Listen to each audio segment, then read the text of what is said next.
الحمد للہ وکفیٰ والصلاة والسلام علی عباده الذین اصطفیٰ خصوصاً علی افضلہم وخاتم النبیین محمد الامین وعلی آلہ وصحبہ اجمعین. اما بعد فقد قال اللہ تبارک وتعالی کما ورد فی اول سورۃ البقرہ: اعوذ باللہ من الشیطان الرجیم، بسم اللہ الرحمن الرحیم.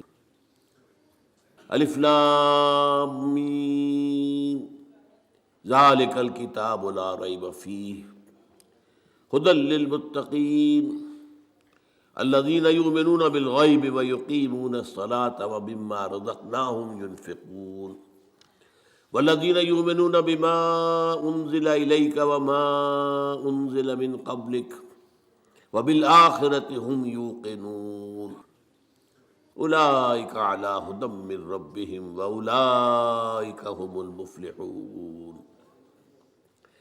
وقال عز وجل كما ورد في نفس السورة: ليس البر أن تولوا وجوهكم قبل المشرق والمغرب ولكن البر من آمن بالله واليوم الآخر والملائكة والكتاب والنبيين. وقال جل وعلا كما ورد في آخر نفس السورة: آمن الرسول بما انزل الیہ من ربہ والمؤمنون کل آمن باللہ وملائکتہ وکتبہ ورسلہ لا نفرق بین احد من رسلہ وقالوا سمعنا واطعنا غفرانک ربنا والیک المصیر. وقال عز وجل كما ورد في القرآن في سورة التغابن: فآمنوا بالله ورسوله والنور الذي أنزلنا والله بما تعملون خبير.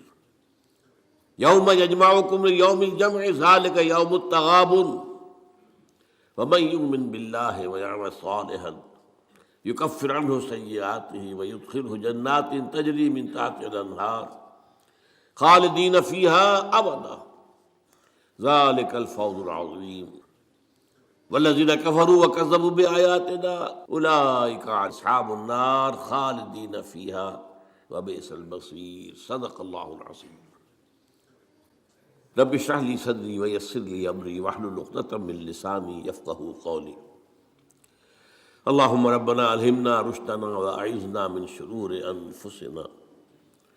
اللهم أرنا الحق حقا وارزقنا اتباعه وأرنا الباطل باطلا وارزقنا اجتنابه.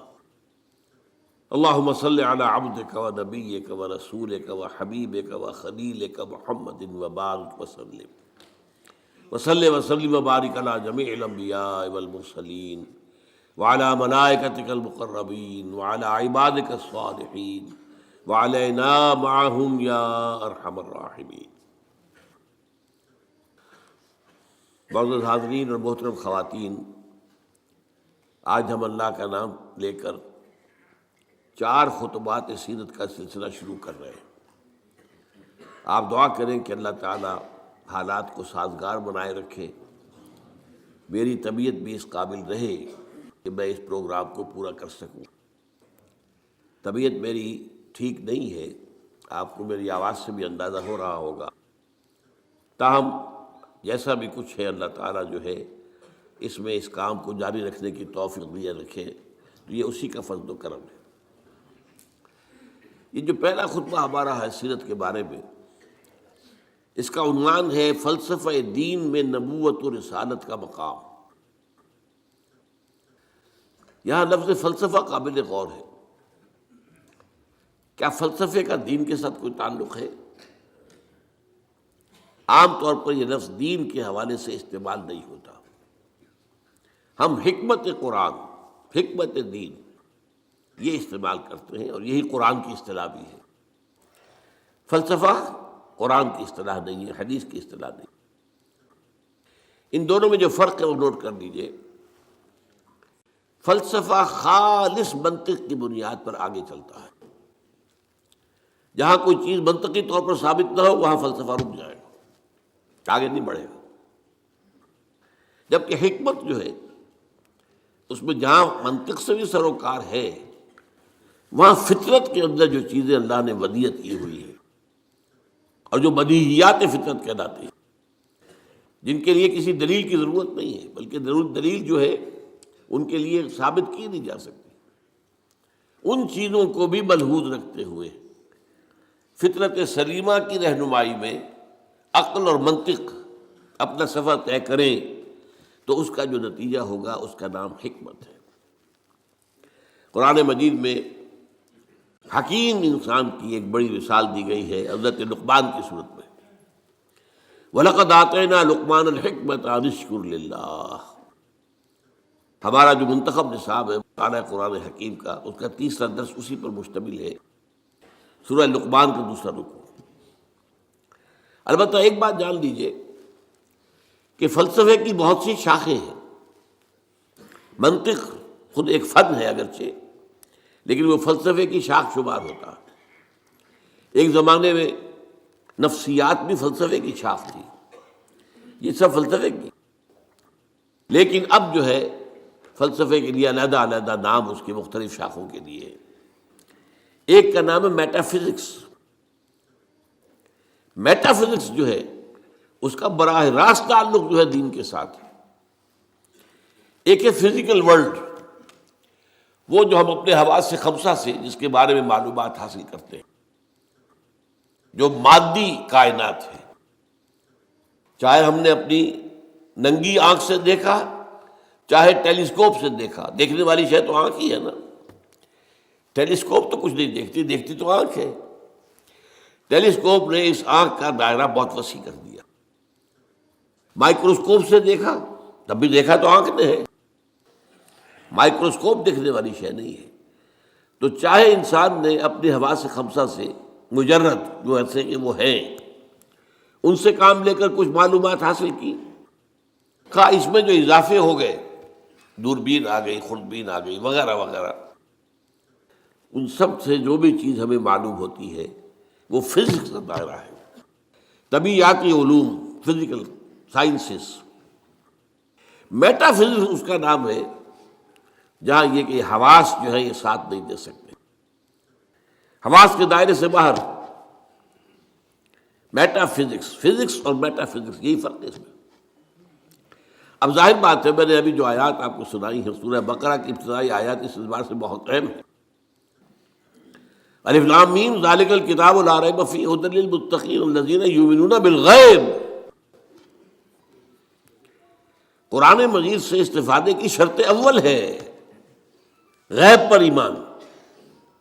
غیب وہی چیز ہے جو آپ کے حواس کے ذریعے سے آپ کی گرفت میں نہیں آتی، آپ کے علم میں نہیں آتی۔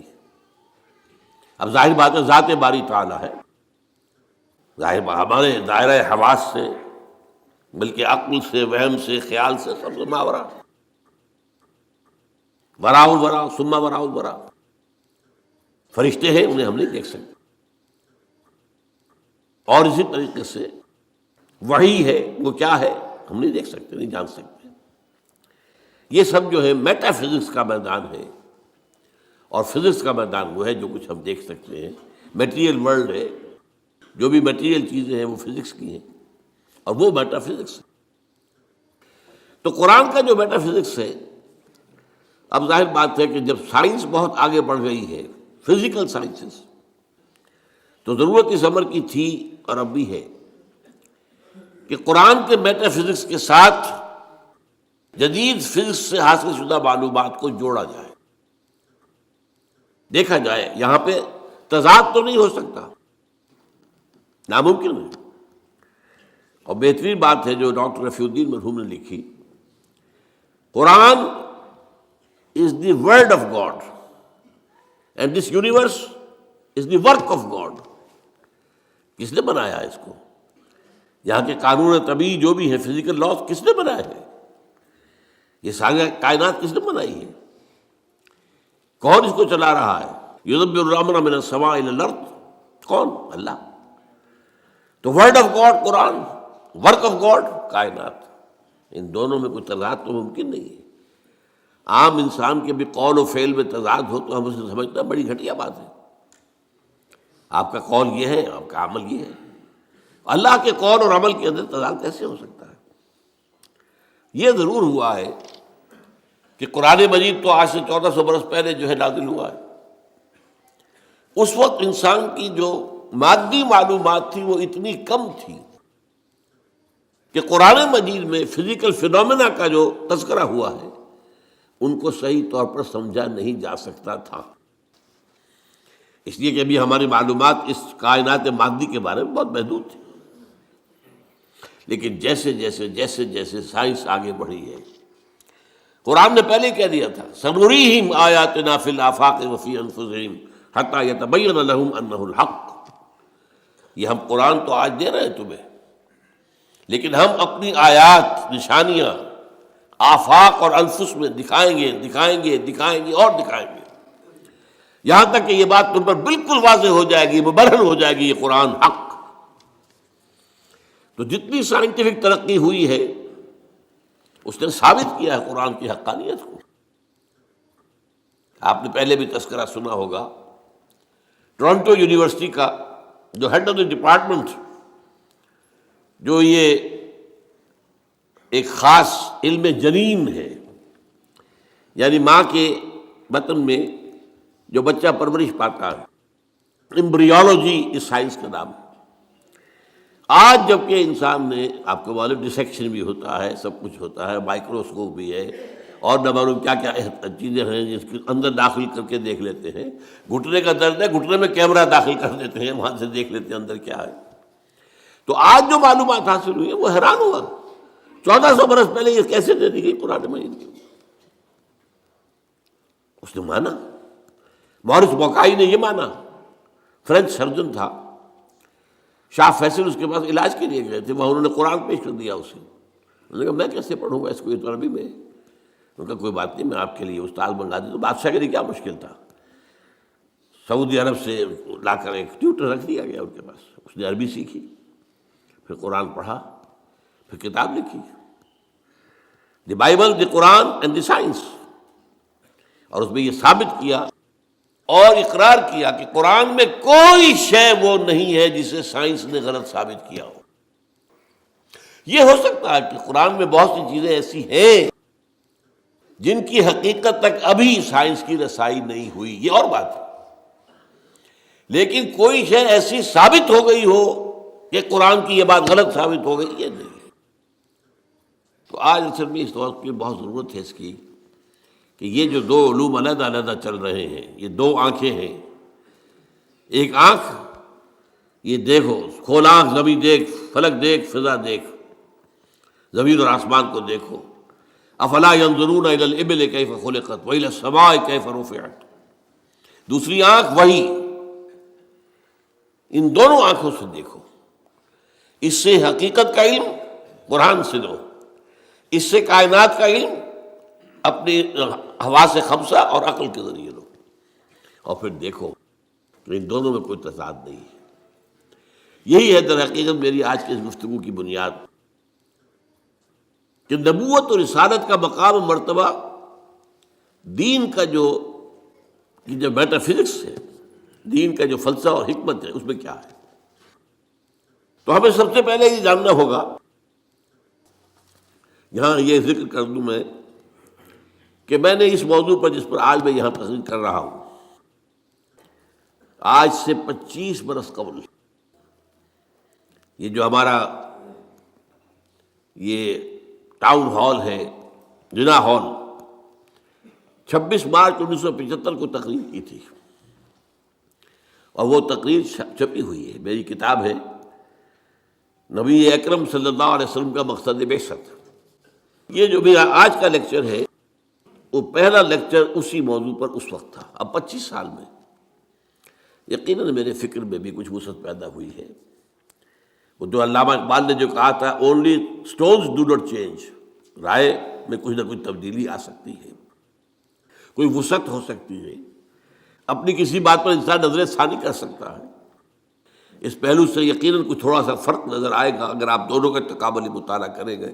تو میری آج کی بات، اور آج سے 2 سال قبل میری یہ کتاب آئی ہے، اس کا تو عنوان ہی اصل میں ایسا تھا کہ جس سے ہمارے بہت سے رفقا جو ہے گھبرا گئے کہ اس کا تو عنوان کا مطلب ہی سمجھ میں نہیں آئے گا۔ ایجاد و ابداع عالم، ایجاد و ابداع عالم سے لے کر عالمی نظام خلافت تک، جب کائنات کا آغاز ہوا ہے اس وقت سے لے کر اور جو اختتام ہونا ہے اس دنیا کا خلافت علی منہاج النبوہ عالمی سطح پر، اس کے درمیان سارے لنکس جو ہیں وہ سائنس اور قرآن دونوں کے حوالے سے اور دونوں کو جوڑتے ہوئے میں نے اس کے اندر پیش کیے۔ تو جن حضرات کو بھی ان موضوعات سے دلچسپی ہو وہ میری وہ کتاب بھی پڑھیں، آج سے 25 سال پہلے کی، نبی اکرم صلی اللہ علیہ وسلم کا مقصد بعثت اور انقلاب نبوی کا اساسی منہاج۔ پھر یہ کہ یہ ایجاد و ابداع عالم کا بھی مطالعہ کریں، کوشش کریں، اور میرا جو ہے آج کا یہ لیکچر انشاءاللہ ان دونوں کی تسہیل کا ذریعہ بن جائے گا کہ بات آسان ہو جائے گی۔ دیکھیے قرآنک میٹا فزکس کیا ہے، ہم اس کو ایمان سے تعبیر کرتے ہیں۔ میں نے یہ چند آیات آپ کو سنائی، ایمانیات کیا کیا ہیں؟ اللہ پر ایمان، آخرت پر ایمان، یوم آخر پر ایمان، وحی پر ایمان، فرشتوں پر ایمان، کتابوں پر ایمان، رسولوں پر ایمان، حضور کی ختم نبوت و رسالت پر ایمان، قرآن کے آخری اللہ کا کلام ہونے اور اس کے محفوظ ہونے پر ایمان، بعث بعد الموت پر، جنت اور دوزخ پر، حساب کتاب پر، وزن اعمال پر ایمان۔ یہ تمام ایمانیات، یہ سب کیا ہیں؟ یہ میٹا فزکس ہے، یہ ہمارے اس دائرہ حواس کے اندر آنے والی چیزیں نہیں۔ ان ایمانیات کو 3 بڑے بڑے عنوانات کے تحت جمع کیا جا سکتا ہے۔ نمبر 1 ایمان باللہ یا توحید، نمبر 2 ایمان بالآخرہ یا معاد، معاد کے معنی لوٹنے کی جگہ، عاد یعود عودا، لوٹنا، معاد لوٹنے کی جگہ، اس میں ظرف ہے۔ تیسرے ایمان بالرسالت۔ اب جب یہ ایمان باللہ کیا ہے، چند چیزیں میں گنواؤں گا۔ پہلی بات یہ کہ آج ہم یہ مانتے ہیں، ہم پہلے سے مانتے تھے، آج دنیا بھی مان رہی ہے۔ جو فزکس کا اب سے کچھ عرصے پہلے کا دور تھا، 50-60 سال پہلے کا، اس وقت تک یہ مانا جاتا تھا کہ کائنات ہمیشہ سے ہے اور ہمیشہ رہے گی۔ یہ نیوٹونین دور کہلاتا ہے فزکس کا۔ لیکن آج ہمیں وہ بات معلوم ہو چکی ہے سائنس سے، جو قرآن ہمیں بتاتا ہے، یہ کائنات ہمیشہ سے نہیں ہے، نہ ہمیشہ رہے گی، یہ ایک خاص وقت پر پیدا کی گئی ہے اور ایک خاص وقت پر ختم ہو جائے گی۔ آج سائنس نے اس کے لیے نقطہ آغاز اس کو کہا ہے بگ بینگ، ایک بہت بڑا دھماکہ ہوا تھا، اس سے کائنات شروع ہو گئی۔ پھر یہ تصور بھی ہے کہ یہ کائنات ابھی پھیل رہی ہے، پھول جھڑی کی طرح۔ پھول جھڑی آپ کو معلوم ہے ایسے چکر لگاتے ہوئے پھیلتی ہے، اسی طرح یہ کائنات ابھی پھیل رہی ہے، مزید گیلیکسیز وجود میں آ رہی ہے۔ آپ اکثر و بیشتر اخبارات میں پڑھتے رہتے ہیں کہ آج ایک اور نئی گیلیکسی دریافت ہو گئی ہے، اتنے millions and millions and trillions and trillions years, light years دور ہے ہم سے۔ وہ تو حساب کتاب میں آنے والی باتیں نہیں، لیکن یہ کہ اللہ تعالیٰ نے بھی فرمایا تھا یزید اللہ فی الخلق ما یشاء، اللہ اپنی تخلیق میں اضافہ کرتا رہتا ہے جو چاہتا ہے، یا کرتا رہے گا، دونوں معنی اس کے ہو سکتے ہیں۔ فعل مضارع میں فعل حال بھی ہے اور فعل مستقبل بھی ہے۔ اور اسی کو اقبال نے کہا یہ کائنات ابھی ناتمام ہے شاید، کہ آ رہی ہے دمادم صدائے کن فیکون، کن فیکون، کن فیکون۔ ابھی تو نئی نئی چیزیں وجود میں آ رہی ہیں، لیکن ایک وقت آئے گا، جیسے وہ فنر ہوتا ہے، فنر، وہ فنر جو ہے لپٹا ہوا ہے، اس کو آپ کھینچتے ہیں، لیکن اگر چھوڑ دیں گے اس طرح کو، یہ پھر وہیں آ جائے گا واپس۔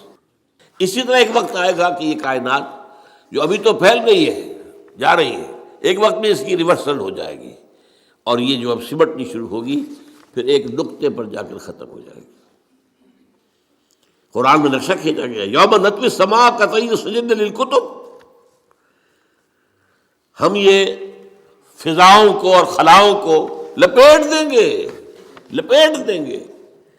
دیکھیے آج کا کانسیپٹ اور قرآن کے الفاظ، جیسے پچھلے زمانے میں کتابیں ہوتی تھیں، جلد بندی کا تو معاملہ نہیں تھا، ایک کاغذ پر لکھ کیا پورا ہو گیا، اس کے ساتھ نیا کاغذ چسپاں کر دیا اور اس کو رول کر دیا۔ اب آپ نے دوسرے کو لکھا، وہ پورا ہو گیا، پھر اس کو اور رول کر دیا، تیسرا لگا، وہ رول بنتے تھے، اسکرولز بھی کہلاتے ہیں۔ تو یہ اسکرولز، یہ آسمان، اللہ تعالیٰ فرما رہے ہیں یوم نطوی السماء کطی السجل للکتب، جیسے اس زمانے کی کتابیں ہوتی تھیں کہ اسکرولز کی صورت میں ہوتی تھیں، اس طریقے سے ہم آسمانوں کو لپیٹتے ہیں۔ یہ کائنات نہ ہمیشہ سے ہے نہ ہمیشہ رہے گی، ایک ہستی ہے البتہ جو ہمیشہ سے ہے اور ہمیشہ رہے گی، وہ ہستی اس کائنات کی خالق ہے۔ اس کی جہاں تک ذات کا تعلق ہے، یہ ہمارے فہم سے، ہمارے عقل سے، ہمارے تخیل سے، ہمارے تصور سے، ہمارے وہم سے وراء الورا ثم وراء الورا ثم وراء الورا، اس کے بارے میں علم یہی ہے کہ یہ سمجھ میں آ جائے کہ اس کو ہم نہیں جان سکتے، بیانڈ اور لمٹس۔ اس کے بارے میں ساری معرفت جو ہمیں حاصل ہوتی ہے وہ اس کی اسماء و صفات سے ہوتی ہے۔ شاید آپ میں سے اکثر کو مجھے امید ہے یاد ہو، بچپن میں اگر یاد کرائے ہوں گے والدین نے، ایمان مجمل، ایمان مفصل۔ ایمان مجمل کیا ہے؟ آمنت باللہ کما ہوا باسمائہ و صفاتہ وقبلت جمیع احکامہ اقرار باللسان و تصدیق بالقلب۔ یہ اسماء و صفات باری تعالیٰ کا علم ہے، اس میں بھی لمیٹیشن ہے۔ اللہ بصیر ہے، دیکھتا ہے، کیسے دیکھتا ہے یہ ہم نہیں جانتے۔ کیا اس کی اس طرح کی کوئی آنکھ ہے؟ کیا وہ بھی دیکھنے کے لیے روشنی کا محتاج ہے؟ نعوذ باللہ من ذالک۔ ہمارے ہاں تو ایسے حیوانات موجود ہیں جو بغیر روشنی کے دیکھتے ہیں، تو اللہ کا دیکھنے والا ہے، سمیع ہے، سنتا ہے، کیسے سنتا ہے؟ کیا ساؤنڈ ویوز کی ضرورت ہے اسے بھی؟ اس کا بھی کوئی کان ہے جس سے آ کر ٹکرائے وہ؟ کچھ پتہ نہیں۔ اسی طرح اس کا کوانٹیٹیو پہلو، اللہ ہر شے پر قدیر ہے، کتنا قادر ہے ہم کیا تصور کریں گے؟ ہمارا تو تصور بڑا محدود ہے۔ یوں سمجھیے کہ ہمارے دماغ کی مثال اس سنار کی جو ترازو ہوتی ہے، تولے ماشے یہی تو لیں گے نا، اس پر ٹنوں تو نہیں تل سکتا، سریا لا کر آپ اس پر تولنا چاہیں۔ تو اللہ تعالیٰ کی اسماء و صفات کا بھی وہ کتنا قدیر ہے، کتنا بصیر ہے، یہ تو ہم نہیں جانتے۔ لہذا معلوم ہوا کہ اللہ تعالیٰ کی بات کے بارے میں ہماری معلومات بہت محدود ہے۔ بس یہ ہے، ایک بڑا پیارا شعر ہے، دور بینان بارگاہ الست جز پہ این برداند کے ہست۔ یہ بارگاہ الست جو ہے، یہ جو ہم عہد کر کے آئے تھے اللہ سے، الست بربکم قالوا بلی، تو بارگاہ الست، اللہ کی بارگاہ، جو لوگ اس بارگاہ میں دور تک دیکھ سکتے ہیں، وہ سوائے اس کے اور کچھ نہیں کہتے کہ بس یہ تو ہمیں معلوم ہے کہ ہے، لیکن کیا ہے، کیسا ہے، کتنا ہے، کیسے دیکھتا ہے، کیسا اس کا چہرہ ہے، حالانکہ قرآن میں لفظ آیا چہرہ، کیسے اس کے ہاتھ ہیں، قرآن میں لفظ آیا ہاتھ، ہم نہیں جانتے۔ دور بینان بارگاہ الست جو پئین برداند کے ہست، اس کی میں مثال دیا کرتا ہوں۔ دیکھیں کوئی دیوار ہے، بہت بڑی فصیل ہے، اب آپ دیکھ رہے ہیں اسے تو آپ کو اندازہ ہو گیا کہ ہوگی اتنی کوئی 100 فٹ اونچی ہوگی، چلیے جہاں تک نظر آ رہی ہے اتنی لمبائی ہے، اس کے اوپر کوئی رنگ وغیرہ ہے وہ بھی نظر آ گیا۔ کوئی اندھا شخص ہے وہ کیا کرے گا؟ وہ جا کے دیکھے گا، ٹٹورے گا، ہے بھائی فصیل تو ہے، وہ کتنی اونچی ہے اسے کیا پتہ، وہ تو نہیں دیکھ سکتا۔ یہ وہ ہے کہ دور بینان بارگاہ الست جس پہ ہی نہ بردان کی ہست ہے ضرور۔ یہ جو اللہ ہے جس نے اس کائنات کو پیدا کیا، سارے نام اچھے نام اسی کے ہیں، ارید اللہ عبد الرحمن ایما تدعو فلہ الاسماء الحسنی، چاہے اللہ کہہ کر پکار لو چاہے رحمان کہہ کر پکار لو، جس کو بھی پکارو یہ جان لو کہ تمام اچھے نام اسی کے ہیں، تمام اچھی صفات اسی کے اندر ہے اور بتمام و کمال ہے۔ وہ علی کل شیء قدیر ہے، بکل شیء علیم ہے، ہر چیز پر قادر، ہر چیز کا دیکھنے والا۔ پھر وہ تنہا ہے، تنہا اپنی ذات میں تنہا، لا شریک لہ، کوئی شریک نہیں، نہ صفات میں شریک ہے نہ اختیارات میں شریک ہے، وہ تنہا ہے، لا مثل لہ ولا مثال لہ ولا مثیل لہ ولا ضد لہ ولا ند لہ ولا کفو لہ۔ یہ ہے اللہ کی ذات کے بارے میں ہمارے تصورات کا خلاصہ۔ اب آئیے دوسرا، ایمان بالآخرہ۔ اس اللہ نے جو اس کائنات کو تخلیق فرمایا ہے، اس میں اس کی تخلیق کا کلائمیکس انسان ہے۔ اس کی میں تفصیل ذرا بعد میں بیان کروں گا، ابھی یہ مضمون ختم ہو جائے۔ تخلیق کا کلائمیکس انسان، اس انسان کی یہ زندگی جو ہے، جسے ہم اپنے محدود مشاہدے کی وجہ سے سمجھ بیٹھتے ہیں 60 70 80 برس، کوئی بہت بوڑھا ہو گیا 90 برس 100 برس، کوئی 100 کراس کر گیا تو اخبار میں خبریں آ جائیں گی، بس نہیں، یہ انسان مسجود ملائک بنایا گیا۔ یہ کلائمیکس ہے اللہ کی تخلیق۔ اور ایک خاص بات نوٹ کیجئے، اللہ نے فرمایا خلقتہ بیدی، میں نے اسے اپنے دونوں ہاتھوں سے بنایا۔ دونوں ہاتھ کون سے ہیں؟ ایک عالم امر ہے اور ایک عالم خلق ہے، تو ابھی میں بتاؤں گا آپ کو۔ اور یہ عالم و خلق یا اللہ کی ذات میں جمع ہے یا انسان کی ذات میں جمع ہے۔ باقی پوری کائنات میں یا کوئی شے ہے تو عالم خلق کی ہے یا دوسری ہے تو عالم امر کی ہے، دونوں چیزیں جمع ہیں اللہ کی ذات میں اور انسان کی ذات میں۔ اسی لیے حدیث ہے ان اللہ خلق آدم علی صورتہ، اور یہ حدیث ابو ہریرہ سے ہے رضی اللہ تعالی عنہ، اور بخاری اور مسلم دونوں میں اللہ نے آدم کو اپنی صورت پر بنایا ہے۔ اب اس سے اونچا مقام کیا ہوگا؟ کیا ایسی عظیم ہستی کی زندگی بس 40 50 60 70 80 برس؟ اس میں بھی کچھ حصہ تو بچپن کا گزر گیا، ابھی ہوش ہی نہیں، شعور ہی نہیں،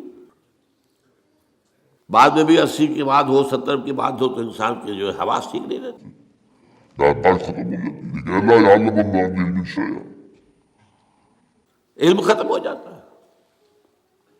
نہیں، قرآن کیا بتاتا ہے؟ یہ بات وہ ہے جو افسوس ہے، صد افسوس، کہ آج بالکل ذہنوں سے خارج ہے۔ انسان کی زندگی بہت طویل ہے، بہت طویل ہے، بہت طویل ہے۔ علامہ اقبال جو کہتے ہیں تو اسے پیمانہ امروز و فردا سے نہ ناپ، جاویداں پہم دماں ہر دم جمع ہے زندگی۔ کیا یہ ایسے ہی بڑھ ہانک دی ہے انہوں نے؟ نہیں، یہ قرآن کا مطالعہ ہے۔ 5 زندگیاں ہیں انسان کی، جن میں سے 2 ان میں سے ڈورمنٹ ہے، سوتے ہوئے گزری ہیں، اور 3 ایکٹیو ہیں۔ سب سے پہلے انسان کو عالم ارواح میں پیدا کیا گیا، صرف روحیں تھی، جسم نہیں تھا، اور یہی عالم امر ہے اصل میں۔ روح، یسألونک عن الروح قل الروح من امر ربی، یہ آپ سے روح کے بارے میں پوچھتے ہیں، فرما دیجئے یہ روح میرے رب کا امر ہے، امر۔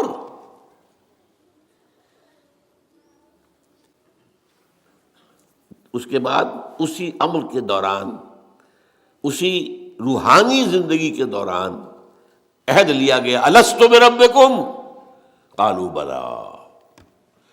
ساری ارواح، آدم سے لے کر آخری انسان جو دنیا میں آئے گا، سب کی ارواح موجود تھی، میری، میرے والد کی، میرے دادا کی، پردادا کی، سگڑ دادا کی، آدم تک، اور میرے بیٹے کی اور پوتے کی اور پڑ پوتے کی اور آخری انسان جو آئے گا دنیا میں اس تک تمام انسانوں کی ارواح. الارواح جنود مجندہ حدیث میں الفاظ ہے، لشکروں کے لشکر، تمام ارواح انسانیہ پیدا کرنی، لیکن جسم کسی کا نہیں تھا. ان سے عہد لیا گیا الستو بربکم قالوا بلا، کیا میں نہیں ہوں تمہارا رب، مالک، آقا، حاکم، پروردگار؟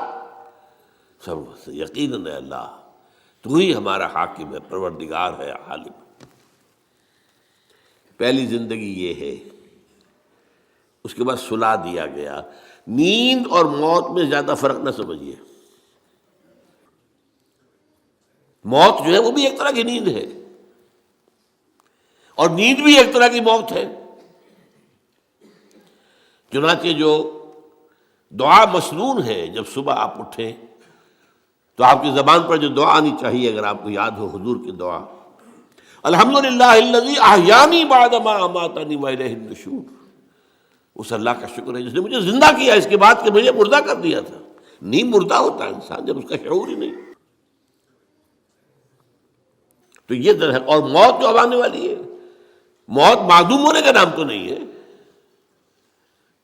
مردہ پڑا ہے، زندگی تو نہیں ہے، لیکن یہ کیا معدوم ہو گیا؟ معدوم ہے، موجود ہے. اور دوسری بات یہ کہ ہمارے علم کے مطابق تو یہ ہے کہ ادھر سے ادھر منتقل ہونے کا نام ہے موت. ہم تو انتقال کہتے ہیں نا. بھائی آپ لاہور سے کراچی منتقل ہو گئے، اللہ اللہ خیر صلی اللہ، آپ ایک عالم سے دوسرے عالم کے منتقل ہو گئے. عالم دنیا سے عالم برزخ، عالم برزخ سے عالم آخرہ. تو پہلی زندگی عالم ارواح میں، جبکہ ہمارے پاس جسم نہیں تھے. پھر سلا دیا گیا، یہ دوسری زندگی ہے، لیکن یہ موت کی کیفیت یا نیند کی کیفیت ہے. پھر ہماری تیسری زندگی آئی ہے اس دنیا میں، رحم مادر میں جب حیولہ بنا ہے اور 120 دن کا جنین ہو گیا، ایمبریو ہو گیا، پھر اللہ فرشتے کو بھیجتا ہے. یہ حدیث ہے حضور کی اور متفق علیہ روایت ہے. بدقسمتی سے جو چیزیں ہمارے مادی ذہن سے ٹکراتی ہیں ہم انہیں قبول نہیں کرتے. مادیت کا اتنا غلبہ ہے کہ جو چیز بظاہر اس مادی کیفیات اور مادی قوانین اور ضوابط کے تحت نہیں آتی ہم ان کو ریجیکٹ کر دیتے ہیں، حالانکہ وہ عالم ہی اور ہے، یہ عالم اور ہے. روح اس مادی عالم کی شے نہیں ہے. حدیث میں آتا ہے، حضرت عبداللہ ابن مسعود رضی اللہ تعالیٰ عنہ کی روایت ہے کہ رحم مادر میں 40 دن وہ جو ایمبریو ہوتا ہے وہ نطفے کی شکل میں ہوتا ہے، پھر 40 دن علقہ، پھر 40 دن مضغہ، ثم یرسل الملک فینفخ فیہ الروح، پھر فرشتے کو بھیجا جاتا ہے اور وہ فرشتہ اس میں روح پھونکتا ہے. یہ اس کی تیسری زندگی شروع ہو گئی ہے. یہ جس زندگی ہے روح جمع جسم، یہ ہماری حیات دنیاوی ہے. روح جمع جسم. اور زندگی کون سی ہو گئی ہے؟ تیسری، عالم ارواح کی. پھر وہ کولڈ سٹوریج میں جہاں سلا دیے گئے، ڈمپ کر دیے گئے. پھر یہ دنیا کی زندگی 70-80 جو برس آنے ہیں. پھر موت آئی. چوتھی زندگی شروع ہو گئی، عالم برزخ. وہ زندگی ہے، موت نہیں ہے. اس کو تو سب مانتے ہیں. عذاب قبر ہم مانتے ہیں، قرآن سے ثابت ہے. بعض لوگ یہ سمجھتے ہیں کہ شاید قرآن میں ذکر نہیں ہے، غلط بات ہے. لیکن میرے پاس زیادہ وقت نہیں ہے. برزخ کے اندر زندگی کی ایک کیفیت ہے. اس کے اندر جیسے کہ ہمارے یہاں بڑی ویسے چھڑ گئی ہیں. حضور کی زندگی کیسی ہے؟ آیا ایسی ہے جیسے دنیا میں تھی یا اس سے کچھ مختلف ہے؟ تو میں کہا کرتا ہوں دنیا کی زندگی تو اتنی اچھی زندگی نہیں ہے. حضور کو جو زندگی ہے عالم برزخ میں، اس کا تو ہم تصور بھی نہیں کر سکتے. اس عالم برزخ میں کہا گیا شہداء کو وَلَا تَقُولُوا لِمَن يُقْتَلُ فِي سَبِيلِ اللَّهِ أَمْوَاتٌ بَلْ أَحْيَاءٌ وَلَٰكِن لَا تَشْعُرُونَ. اللہ کی راہ میں شہید ہو جانے والوں کو اموات مت کہو، مردہ مت کہو، زندہ ہے. تمہیں اس کا شعور نہیں. ہمیں شہداء کی زندگی کا شعور نہیں. پھر صدیقین اوپر ہے، پھر انبیاء ان کے اوپر ہے، پھر رسول ان کے اوپر ہے، سب سے اوپر سید المرسلین ہے. کیا زندگی ہوگی ہم کیا تصور کر سکتے ہیں؟ ما لا عین رات ولا اذن سمعت ما خطر علی قلب بشر. بہرحال پھر یہ چوتھی زندگی آ گئی، پھر آئے گا، پھر سور پھونکا جائے گا، اور پھر فَإِذَا هُمْ قِيَامٌ يَنظُرُونَ، تو سب زندہ ہو کر دوبارہ کھڑے ہو جائیں گے. وہ یوم القیامہ ہوگا، کھڑے ہونے کا دن، اور اس سے ہمارا 5واں دور شروع ہو جائے گا، حیات اخروی. اچھا، حیات اخروی کے بارے میں ہمارا کیا ایمان ہے؟ کیا وہ کبھی ختم ہونے والی ہے؟ وہ تو ابدی ہے. فَإِنَّهَا لَجَنَّةٌ أَبَدًا أَوْ لَنَارٌ أَبَدًا. یہ پوری زندگی تو زندگی کتنی بڑی ہو گئی. تو اسے پیمانہ امروز و فردا سے نہ ناپ، جامداں پہم دواں ہر دم جواں ہے زندگی. البتہ ایک کام کیا کیا ہے اللہ نے، یہ جو دو موتوں کے درمیان زندگی آئی ہے، پہلی موت جو کہ ہم عالم ارواح سے، اس کے بعد سلا دیے گئے، موت آ گئی نا، پھر اللہ نے زندہ کیا. پھر جو ہماری موت آنے والی ہے میری اور آپ کی، ان دو موتوں کے درمیان ایک زندگی کا حصہ کٹ گیا اس میں سے.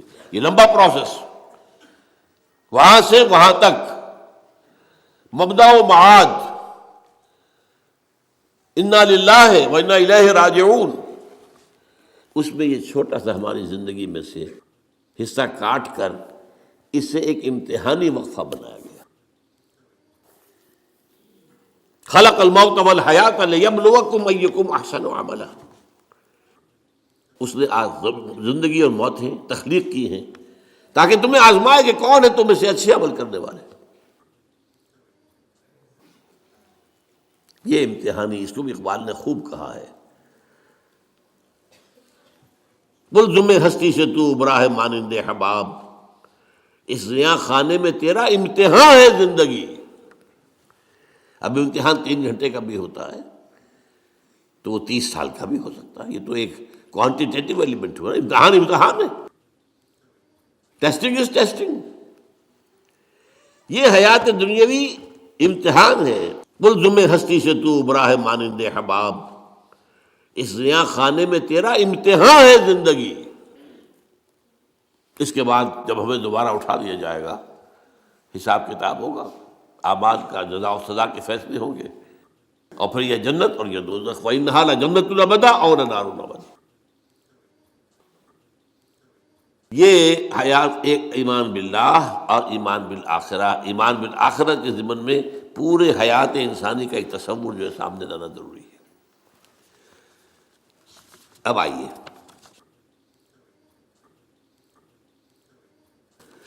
میں نے کہا تھا تخلیق کے بارے میں کچھ باتیں آپ کو بتاؤں گا. یہ جدید سائنس کے حوالے سے بھی بہت اہم چیزیں ہیں، اور یہ قرآن کے حکمت اور فلسفے کے لیے. بدقسمتی ہماری یہ ہے کہ ہمارے جو فلسفی مسلمان ہوئے، ابن سینا ہو، فارابی ہو، کندی ہو، جو متکلمین ہوئے جنہوں نے عقل سے کام لے کر قرآن کی تفسیریں کی ہیں، امام راغب میں بہت بڑے مقام پر ہیں، اور ہیں بہت ہیں. کچھ صوفی مزاج صوفی ہے، فلسفی ہے.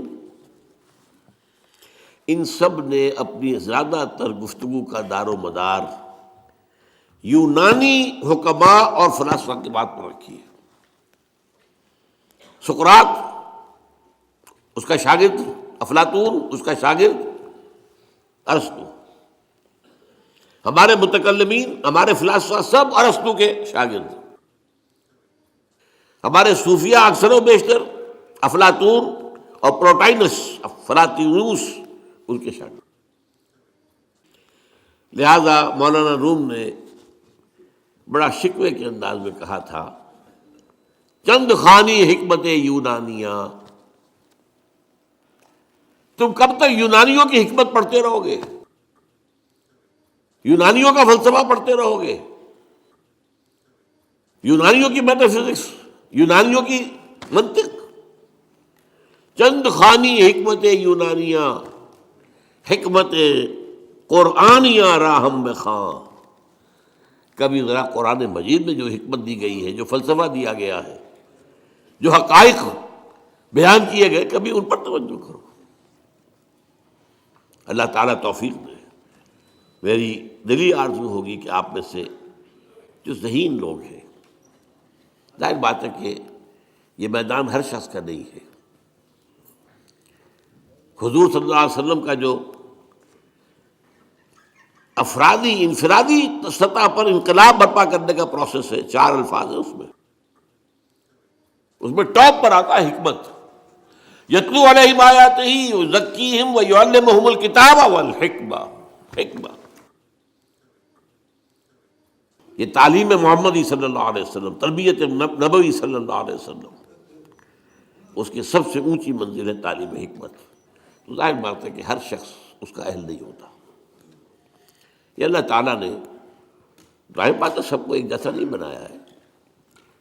جسمانی قوتوں کے اعتبار سے بھی فرق و تفاوت ہے، ذہنی صلاحیتوں کے اعتبار سے بھی فرق و تفاوت ہے۔ جن لوگوں کے اندر یہ فلسفہ اور حکمت کا ذوق ہو وہ اس معاملے میں آئیں، سوچیں، پڑھیں۔ میری یہ چند باتیں ہو سکتا ہے کہ ان کے لیے چشم کشا ثابت۔ وہ کتاب اس وقت میری جو ہے ایجاد و ابداع عالم، وہ آؤٹ آف پرنٹ ہے، موجود نہیں ہے، انشاءاللہ جلدی ہی پرنٹ کروا لیں گے دوبارہ۔ دیکھیے تخلیق کا مرحلہ اول عالم امر ہے، اللہ کا ایک حکم کن، انما امرہ اذا اراد شیئا ان یقول کن فیکون۔ اس کن سے ایک نور پیدا ہوا ہے، ویری سٹل، لطیف، حرارت کوئی نہیں، خنک نور۔ یہ نور اللہ، یہ پہلی شے ہے جو پیدا ہوئی ہے۔ حکم ایک کن، یہ عالم امر ہے۔ اس نور سے پیدا کیے گئی تمام ارواح انسانیہ، تمام ملائکہ۔ ملائکہ کے بارے میں حدیث موجود ہے، قرآن مجید میں ذکر نہیں ہے، حدیث میں ہے۔ حضرت عائشہ رضی اللہ تعالی عنہا سے مسلم شریف کی روایت ہے کہ ان اللہ خلق الملائکہ من نور۔ یہ عالم امر ہے پہلے جو پیدا کیا گیا ہے، ایک نور، بسیط نور، لطیف نور۔ اس نور سے ارواح انسانیہ، انہی میں ایک روح محمدی بھی تھی نا، جس کو نور محمدی بھی کہا جا سکتا ہے۔ یہ لفظ جو ہمارے یہاں کہا جاتا ہے نور محمدی، نور اس لیے کہ روح نورانی ہے، ملائکہ نورانی ہے، اللہ نے فرشتوں کو نور سے پیدا کیا۔ اچھا، اب اس تخلیق کا دوسرا مرحلہ آیا۔ یہ پہلی تخلیق جو میٹا فزیکل ورلڈ کی ہے، دوسری تخلیق ہے فزیکل ورلڈ۔ ایک اور امر کن، اور اس سے ایک بگ بینگ پیدا ہو، یہاں سے سائنس شروع ہوتی ہے۔ اس لیے کہ وہ جو پہلا معاملہ ہے وہ سائنس کے دائرے سے باہر کا ہے۔ ارواح ہو، ملائکہ ہو، یہ سائنس کے دائرے سے باہر۔ وہ عالم امر ہے، یہ عالم خلق شروع ہوا ہے اب۔ اور عالم خلق اور عالم امر میں ایک بڑا بنیادی فرق جان لیجئے۔ عالم امر میں اللہ کے کسی حکم کے تعمیل میں کوئی لمحہ صرف نہیں ہوتا، کن فیکون، کن فیکون، نو ٹائم ایلیمنٹ۔ یہی وجہ ہے فرشتے کو عرش سے زمین تک آنے میں کوئی وقت نہیں لگتا، روح کو بھی کوئی وقت نہیں لگتا۔ یہ بیانڈ دس فزیکل ورلڈ ہے نا، تو میٹا فزیکل ورلڈ کا سے تعلق ہے ان کا، یہ عالم امر سے ہے۔ امر میں وقت نہیں لگے گا قطعاً، خلق میں وقت لگے گا لازماً۔ آم کی گٹھلی ہے، آم کا پودا بننے میں 5-6 سال لگ جائیں گے۔ رحم مادر میں حمل ٹھہر گیا ہے، بچے کے پورے بننے میں 9 مہینے لگیں گے، ٹائم لگے گا، اٹس خلق۔ قرآن کہتا ہے ہم نے آسمان زمین 6 دن میں پیدا کیے، ٹائم لگا کہ نہیں لگا؟ تو یہ امر ہے وہ پہلا، جس میں کہ کیا ہے، 3 چیزیں ہیں۔ اللہ کا نور جو بہت لطیف ہے، وہ خزانہ ہے، اسی سے بنی ارواح انسان کی، اس سے بنے فرشتے. اور چوتھی چیز نوٹ کیجئے، وہی بھی عالم امر سے متعلق ہے، اس لیے کہ وہ ایک کمیونیکیشن ہے بٹوین روح انسانی یا روح نبوی اور الروح القدس. جبرائیل کون ہے؟ فرشتہ. روح محمدی یہ بھی نوری وہ بھی نوری. یہ ان دونوں کا کمیونیکیشن ہے وہی. لہذا اس کا تعلق بھی عالم خلق سے نہیں ہے، عالم امر سے. بہت پیارا شعر کہیں کہا ہے، کس کیفیت میں کہا ہے میں نہیں سمجھ سکتا. نغمہ وہی ہے نغمہ کہ جس کو روح سنے اور روح سنائے. روح محمدی نے سنا ہے، اس کان سے نہیں سنا حضور نے. یہ نوٹ کر دیجئے، کبھی پڑھیے حقیقت وہی نامی کتاب مولانا سعید احمد اکبر آبادی کی. وہی کی حقیقت کیا ہے؟ وہی براہ راست قلب پر جاتی ہے، اس کان کے واسطے سے نہیں جاتی. یہ کان عالم خلق کا ہے، قلب عالم امر کی شے، روح کا مسکن ہے. وہاں روح ہے، روح محمدی ہے. فَإِنَّهُ نَزَّلَهُ عَلَىٰ قَلْبِكَ، اس کو اے نبی اتارا ہے اس فرشتے نے آپ کے دل پر براہ راست. تو نغمہ وہی ہے نغمہ کہ جس کو روح سنے اور روح سنائے. اب اس کے بعد جب مرحلہ دوم شروع ہوا بگ بینگ سے، آج سائنس ہمیں بتا رہی ہے کہ بگ بینگ کے نتیجے میں بہت چھوٹے چھوٹے ذرات، ایٹم سے بھی 1000 گنا چھوٹا، فوٹونز، ان سے چھوٹی کسی چیز کا تصور نہیں ہے. انتہائی گرم جو دھماکہ ہوا big bang, trillions degrees Fahrenheit اس کا ٹیمپریچر تھا. آج سائنس بتا رہی ہے. اور آپ کو معلوم ہے آج انسان ایک تجربہ کرنے چلا ہے جس کے لیے ایک بڑی لمبی سرنگ کھودی گئی ہے سوئٹزرلینڈ کے اندر، پہاڑ کے اندر، غالباً 26 کلومیٹر لانگ. اس میں یہ ایکسپیریمنٹ کر کے دیکھیں گے. سائنس تو اسی بات کو مانتی ہے جس سے آپ ویریفائی کر سکیں ایکسپیریمنٹ سے. آپ کہتے ہیں پانی جو ہے آکسیجن اور ہائیڈروجن مل کر بنا، ہائیڈرولسس کر کے دیکھ لیں، بن گیا، آ گئی آپ کے پاس آکسیجن بھی آ گئی، ہائیڈروجن بھی آ گئی. تو یہ تو ویریفائبل ہوتا ہے. آج کو یہ تجربہ جو ہے اس کا آدمی سوچ بھی نہیں سکتا تھا کس قدر اس کے اوپر ٹریلینز آف ڈالرز خرچ ہو گیا، آپ اندازہ نہیں کر سکتے. ابھی کچھ صبح رکاوٹ ہو گئی ہے لیکن یہ کہ کر لیں گے. انسان پہنچا ہوا یہاں تک.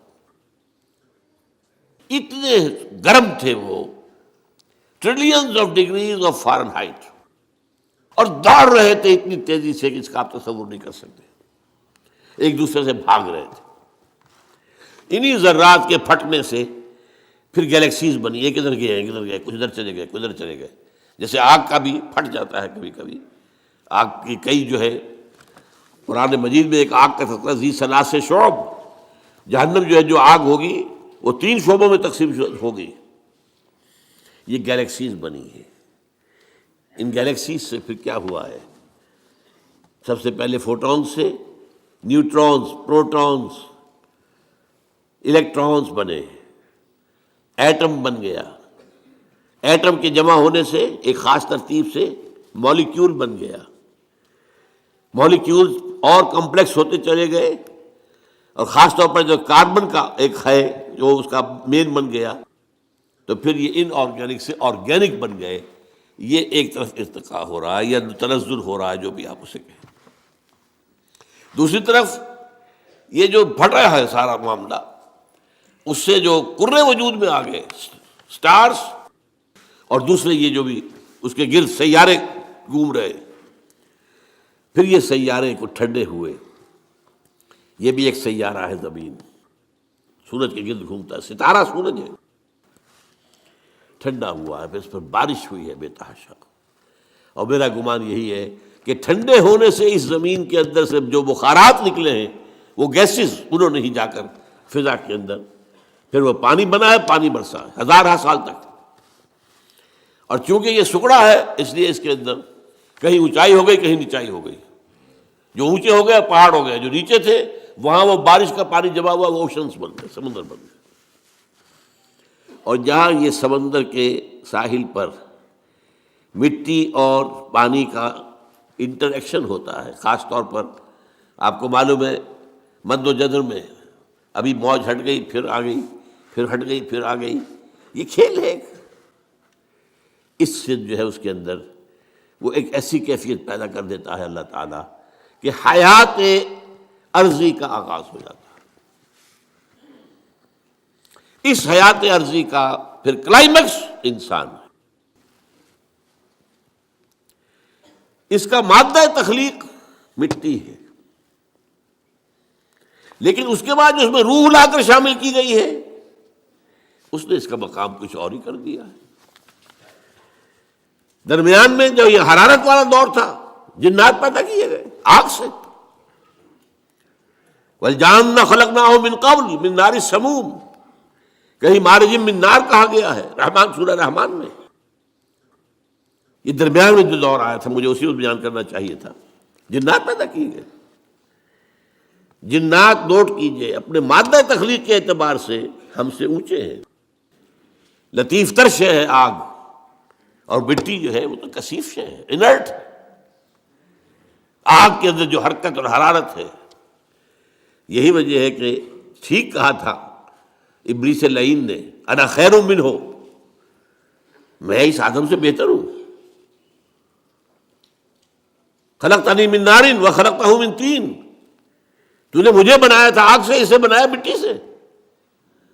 ہاؤ کم، میں کیسے سجا کروں اس کو؟ اس کی وجہ کیا تھی؟ اس کے نگاہ، اس کے علم میں روح محمدی نہیں تھی، روح آدم نہیں تھی، جسد آدم تھا، جسد حیوانی تھا. جسد حیوانی کے اعتبار سے ہم یقیناً نیچے. لقد خلقنا الانسان فی احسن تقویم، وہ روحانی جب پیدا کیا گیا یہ سب سے اونچا مقام تھا احسن. پھر اس روح کو لا کر جہاں ڈالا گیا ہے وہ جو رحم مادر میں بچہ ہے، جس سے زیادہ ضعیف کوئی اور شے نہیں ہوتی دنیا میں.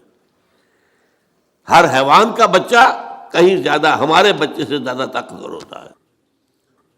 بکری ابھی اگر اس کے بچہ، اس کی ولادت ہوئی ہے، تھوڑی دیر وہ بچہ جو ہے ادھر ادھر کرتا ہے، پھر کھڑا ہوتا ہے، پھر ٹانگیں ذرا تھوڑی دیر اس کی کانپتی ہے، پھر وہ چل دیتا ہے. ہر اعتبار سے مکمل. اس کے اندر تکمیل کون سی ہو رہی ہے؟ پورا جسمانی نظام مکمل ہے، پورا مسکولر نظام مکمل ہے، تھوڑی سی دیر میں اٹھ کے چل پڑتا ہے وہ. اسی طرح بچے اور. تو یہ لقد خلقنا الانسان فی احسن تقویم ثم رددناہ اسفل سافلین، پھر نچلے والوں میں سب سے نیچے کر دیا. اول تو یہ کہ چونکہ مادہ تخلیق مٹی ہے تو نیچے ہو گیا خود بخود، اور ضعیفی کے اعتبار سے تو یہ سب سے نیچے چلا گیا. الا الذین آمنوا وعملوا الصالحات، سوائے ان کے کہ جو نیک عمل کریں اور ایمان لائیں، ان کے لیے پھر یہ ہے کہ وہی بلند مقام اپنا وہ حاصل کر لیں گے، دوبارہ وہیں پہنچ جائیں گے.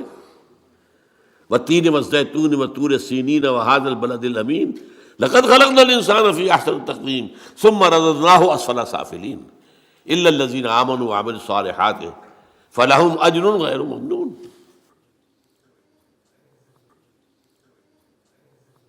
یہ ہے معاملہ انسان جنات. اب یہ جو انسان پیدا کیا گیا ہے، جیسا کہ میں نے بتایا، اس کا یہ بدن حیوانی جسم یہ عالم خلق سے ہے، اس کی روح عالم امر سے. یہ دو عالم جمع ہو گئے، جبکہ اللہ کے ہاتھ میں الا لہ الخلق والامر، دیکھو خلق اور امر دونوں اللہ کے ہاتھ میں ہیں، اللہ کے قبضہ قدرت میں. الا لہ الخلق والامر. باقی فرشتے صرف عالم امر کی شے ہے، جنات صرف عالم خلق کی شے ہے، باقی یہ پوری کائنات صرف عالم خلق کی شے ہے. انسان میں عالم امر اور عالم خلق جمع ہے.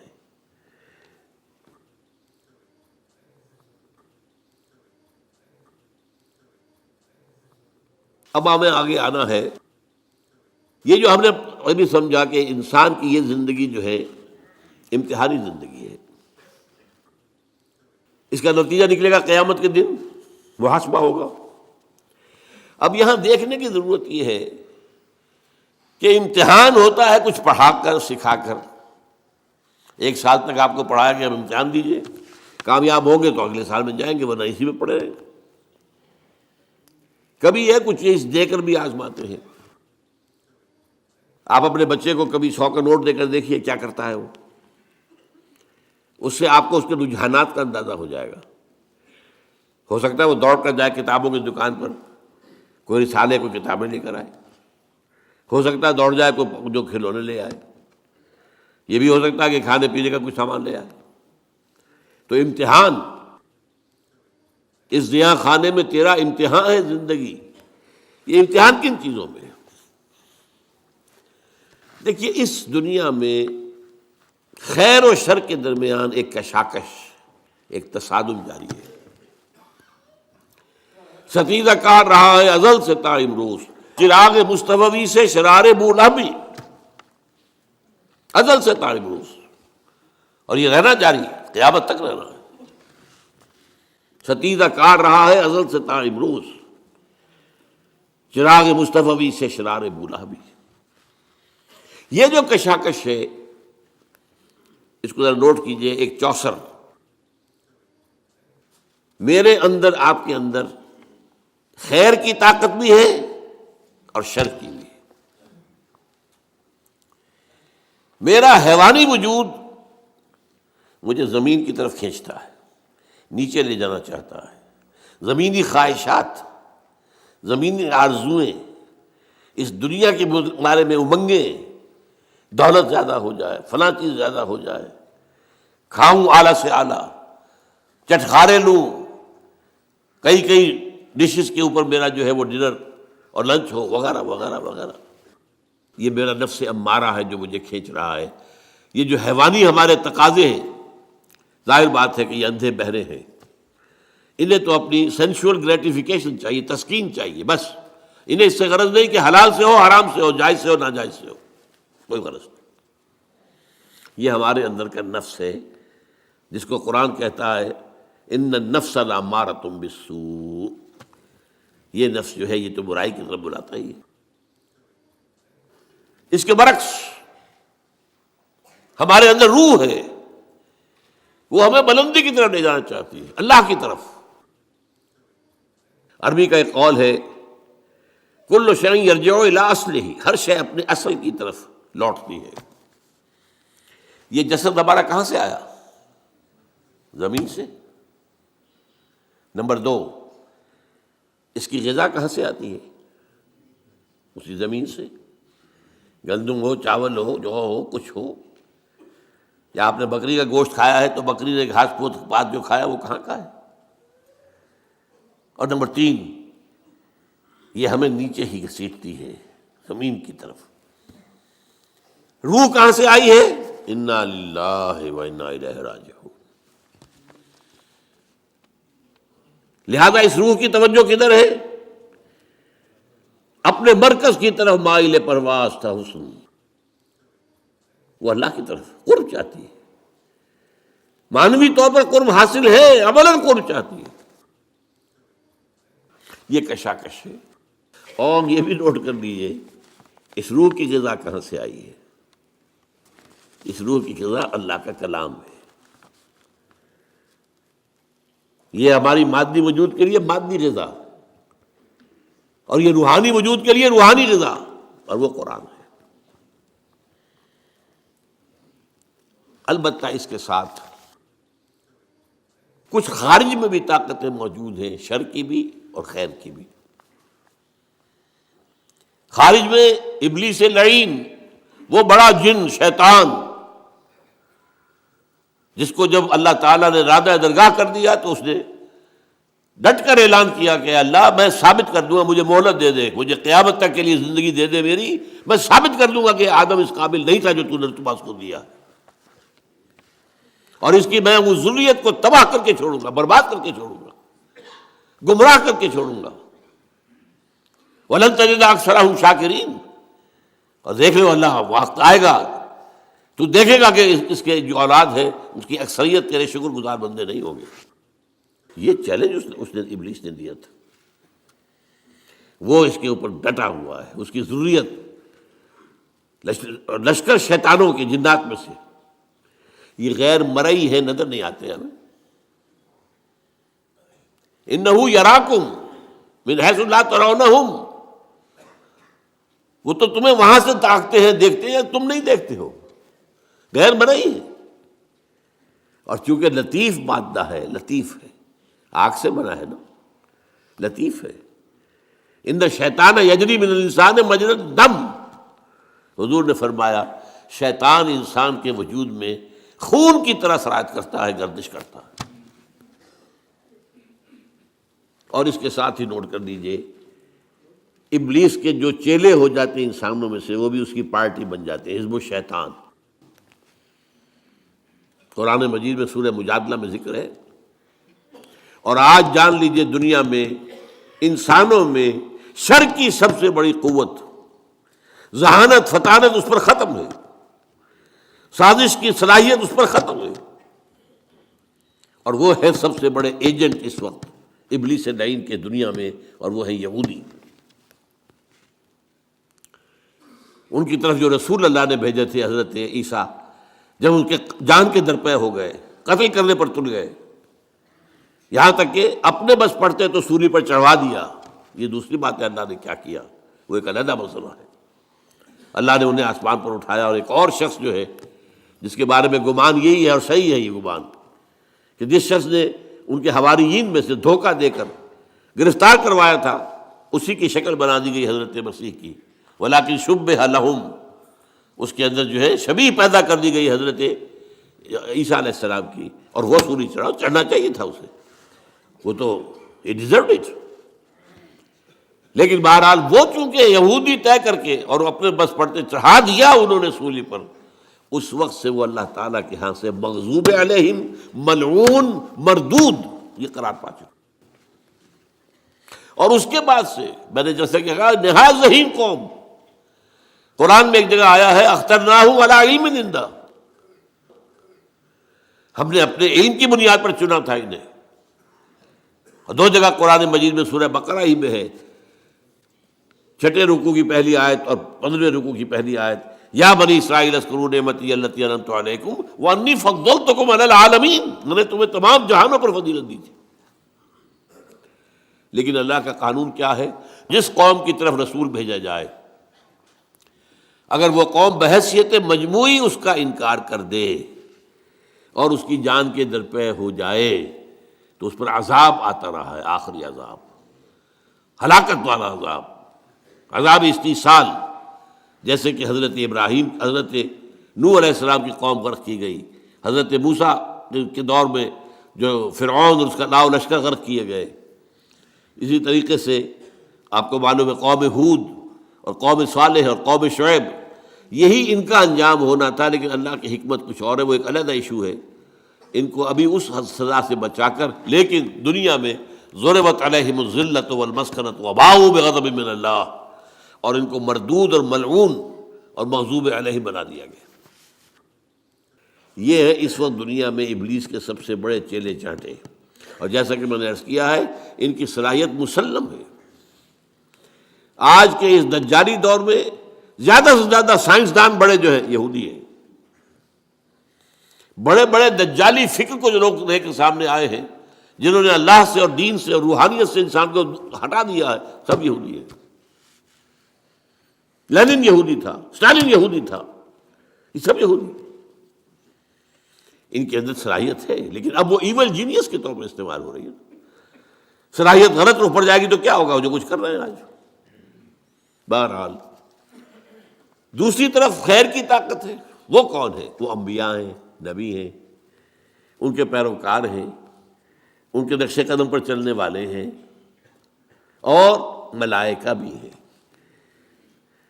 جیسے نہ دیکھے والوں میں داعیان شر ابلیس اور شیاطین جن، اسی طرح نہ دیکھے جانے والوں میں داعی خیر ملائکہ۔ قرآن مجید میں آیا ہے، ہم نے فرشتوں کو حکم دیا ان ثبتوا الذین آمنوا، جاؤ یہ غزوہ بدر جو ہو رہا ہے، اہل ایمان کے قدموں کو مضبوط کر دو، جما دو، قائم کر دو۔ انہوں نے آ کر بدر بھی کی ہے، آئے ہیں غزوہ بدر میں، کوئی شک نہیں کہ فرشتے آئے ہیں۔ اللہ نے وعدہ جو کیا تھا پورا کیا۔ غزوہ احد میں بھی آئے ہیں، اللہ نے وعدہ کر دیا تھا، اپنا پورا کیا ہے۔ وَلَقَدْ صَدَقَكُمُ اللَّهُ وَعْدَهُ إِذْ تَحُسُّونَهُمْ بِإِذْنِهِ، اللہ نے اپنا وعدہ پورا کر دیا تھا جب تم انہیں اپنے دشمنوں کو گاجر مولی کی طرح کاٹ رہے تھے.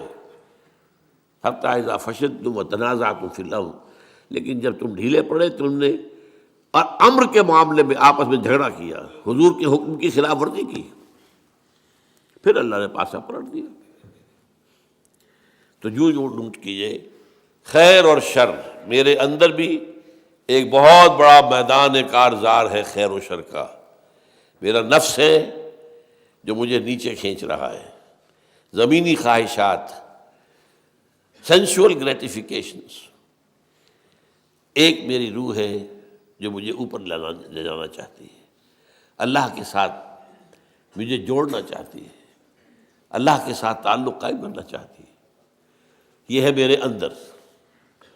اور یہاں میں برصغیر تذکرہ عرض کر دوں کہ میں فرائیڈ کا اس معنی میں بہت قائل ہوں.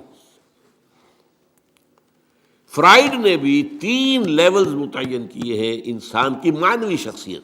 دیکھیے ایک شخصیت میری ظاہری ہے، یہ چہرہ ہے، یہ ہاتھ ہے، پاؤں ہے، اس سے ہماری اناٹومی بحث کرے گی. یہ اناٹومی کے بعد جو ہے ہمارے اعضاء کے مختلف کیا وظائف ہیں، کیا کام اس نے کرنا ہے، کیا اس نے کرنا ہے، دل کا کام کیا ہے اور جگر کا، یہ فزیولوجی بحث کرے گی. لیکن ہماری معنوی شخصیت ایک اندر ہے، اس سے کون بحث کرتا ہے؟ سائیکالوجی. اس سائیکالوجی میں حالانکہ انتہائی یوں سمجھیے کہ غلط رخ پر انسان کو لے گیا ہے فرائیڈ، بہت غلط رخ پر، لیکن کم سے کم ایک ایکویٹی آف ویژن جو ہے، معاہدے کی گہرائی، اس کے بارے میں میں قائل ہوں. اس نے بھی 3 لیول معین کیے انسان میں معنوی طور پر. نیچے کیا ہے؟ اڈ یا لیبیڈو، یہ وہ اینیمل انسٹنکٹس ہے جو انسان کو نیچے کھینچتے. اس سے اوپر ایگو، خودی. تیسرا سپر ایگو. سپر ایگو اس نے معین کیا ہے کہ یہ اصل میں ہر معاشرے کے اندر کچھ معیارات ہوتے ہیں، ان معیارات جو ہے وہ ہانٹ کرتے ہیں انسان کو. یہ کام نہیں کرنا، یہ بھائی لوگوں کو اچھا نہیں لگتا ہے، لہذا یہ ایک سپر ایگو ہے جو ایگو کے اوپر اثر ڈالتی ہے. پھر ایگو اگر چاہتی ہے تو پھر وہ اپنے پورے وجود حیوانی کو کنٹرول کرتی ہے. اور یہ بھی ہے کہ every upper level controls, there is a restraint from the upper level to at the lower level. یہ ایگو اڈ اور لبیڈو کو کھینچ کر رکھتی ہے، سپر ایگو اس کو کھینچ کر رکھتی ہے. قرآن کے نزدیک یہ 3 لیولز کیا ہیں؟ لطیفہ نفس، وہ ٹھیک ہے، بالکل وہی ہے جو فرائیڈ کہہ رہا ہے، کوئی شک نہیں، کوئی اختلاف نہیں. لطیفہ نفس، لطیفہ قلب وہ اس سے اوپر ہے، لطیفہ روح سب سے اوپر ہے. یہ 3 روح اوپر مجھے کھینچنا چاہ رہی ہے، اور یہ میرا جسم اور میرا مادی وجود مجھے نیچے کھینچ رہا ہے. کعبہ میرے پیچھے ہے، کلیسا میرے آگے. ایمان مجھے روکے ہے تو کھینچے ہے مجھے کفر. کعبہ میرے پیچھے ہے، کلیسا میرے آگے. اسی کشمکش میں ہماری زندگی گزرتی ہے. اور دیکھیے قلب کا معاملہ کیا ہے.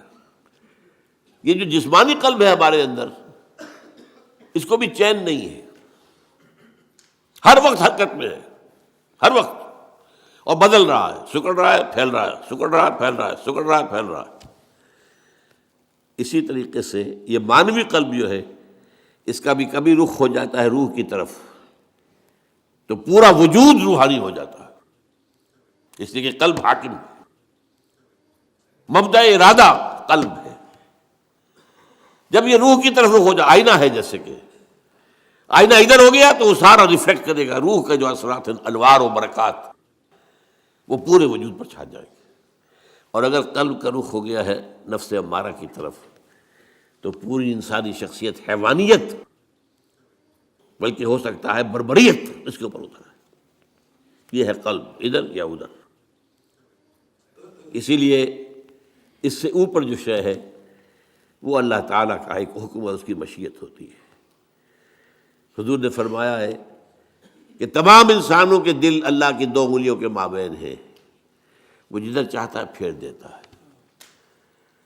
جو خوش قسمت ہے اللہ اس کے دل کو، رخ کو موڑ دیتا ہے روح کی طرف، خیر کی طرف، بھلائی کی طرف، نیکی کی طرف. ایمان کی طرف، تقوی کی طرف، جہاد فی سبیل اللہ کی طرف. اور جن کے بدقسمت جو ارن کرتے ہیں اپنے لیے اللہ کا عذاب، ان کا وہ قلب کا رخ کر دیا جاتا ہے وہ نفس امارہ کی طرف. اب وہ حیوان، بل ہم اضل، قرآن مجید کہتا ہے حیوان ہی نہیں، ان سے بھی گئے گزرے. لہم قلوب لا یفقہون بہا ولہم اعین لا یبصرون بہا ولہم آذان لا یسمعون بہا اولئک کالانعام بل ہم اضل. یہ تو انسان نہیں ہے، حیوان ہے. دل ہے جس سے یہ کام نہیں لیتے، سوچتے نہیں، آنکھیں دیکھتے نہیں. حیوانوں کا سب دیکھنا دیکھتے ہیں نا. گاڑی آ رہی ہے، میں نے بھی دیکھ لیا، اپنی جان بچا لی. کتے نے بھی دیکھ لیا، وہی بچ گیا، مجھ سے زیادہ بچنے کی صلاحیت اس میں. تو یہ تو میں برابر ہے. لیکن یہ اہل نظر، ذوق نظر خوب ہے، لیکن جو شے کی حقیقت کو نہ سمجھے وہ نظر کیا. شے کی ظاہر تو کتے کو بھی نظر آ گئی ہے. انسان تو وہ ہے کہ جو اشیاء کی حقیقت کو سمجھے. اور حضور نے فرمایا صلی اللہ علیہ وسلم، دعا ہے آپ کی، اللہم ارنی حقیقت الاشیاء کما ہی، اے اللہ مجھے اشیاء کی اصل حقیقت دکھا دے جیسے کہ وہ ہے. میں صرف ظاہر پر مطمئن نہیں رہنا چاہتا. ارنی حقیقت الاشیاء کما ہی، مجھے تو اشیاء کی حقیقت دکھا دے جیسے کہ پھر واقع وہ ہے. یہ اصل میں یہ آنکھ ہے دل کی آنکھ، یہ کان ہے دل کے کان. دیدن دیگر آموز سنیدن دیگر آموز. بہرحال اب اگلی بات سمجھیے، پھر دوہرا لیجیے. اندر نفس امارہ ہے، انڈیا لیبیڈو ہے، روح ہے، دی سول اور دی اسپرٹ، جو امر عرب ہے، کشاکش ہے ان میں. درمیان میں قلب ہے، جو ادھر ہو جائے تو اس کا بول بالا، ادھر ہو جائے تو اس کا بول بالا. لیکن منبع ارادہ قلب ہے، ارادہ وہاں سے ابھرتا ہے. باہر کیا ہے؟ عزازیل، وہ ابلیس لعین، اور اس کے جنات کے شیاطین کے جو جنات کے لشکر ہیں وہ بھی ہے. دوسری طرف ملائکہ بھی ہے، وہ خیر کی طرف بلاتے ہیں.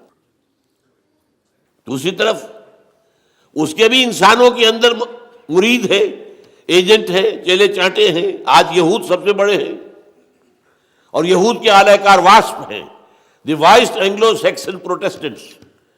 برطانیہ اور یو ایس اے سب سے بڑے چیلے چانٹے اعلی کار ہیں یہودیوں.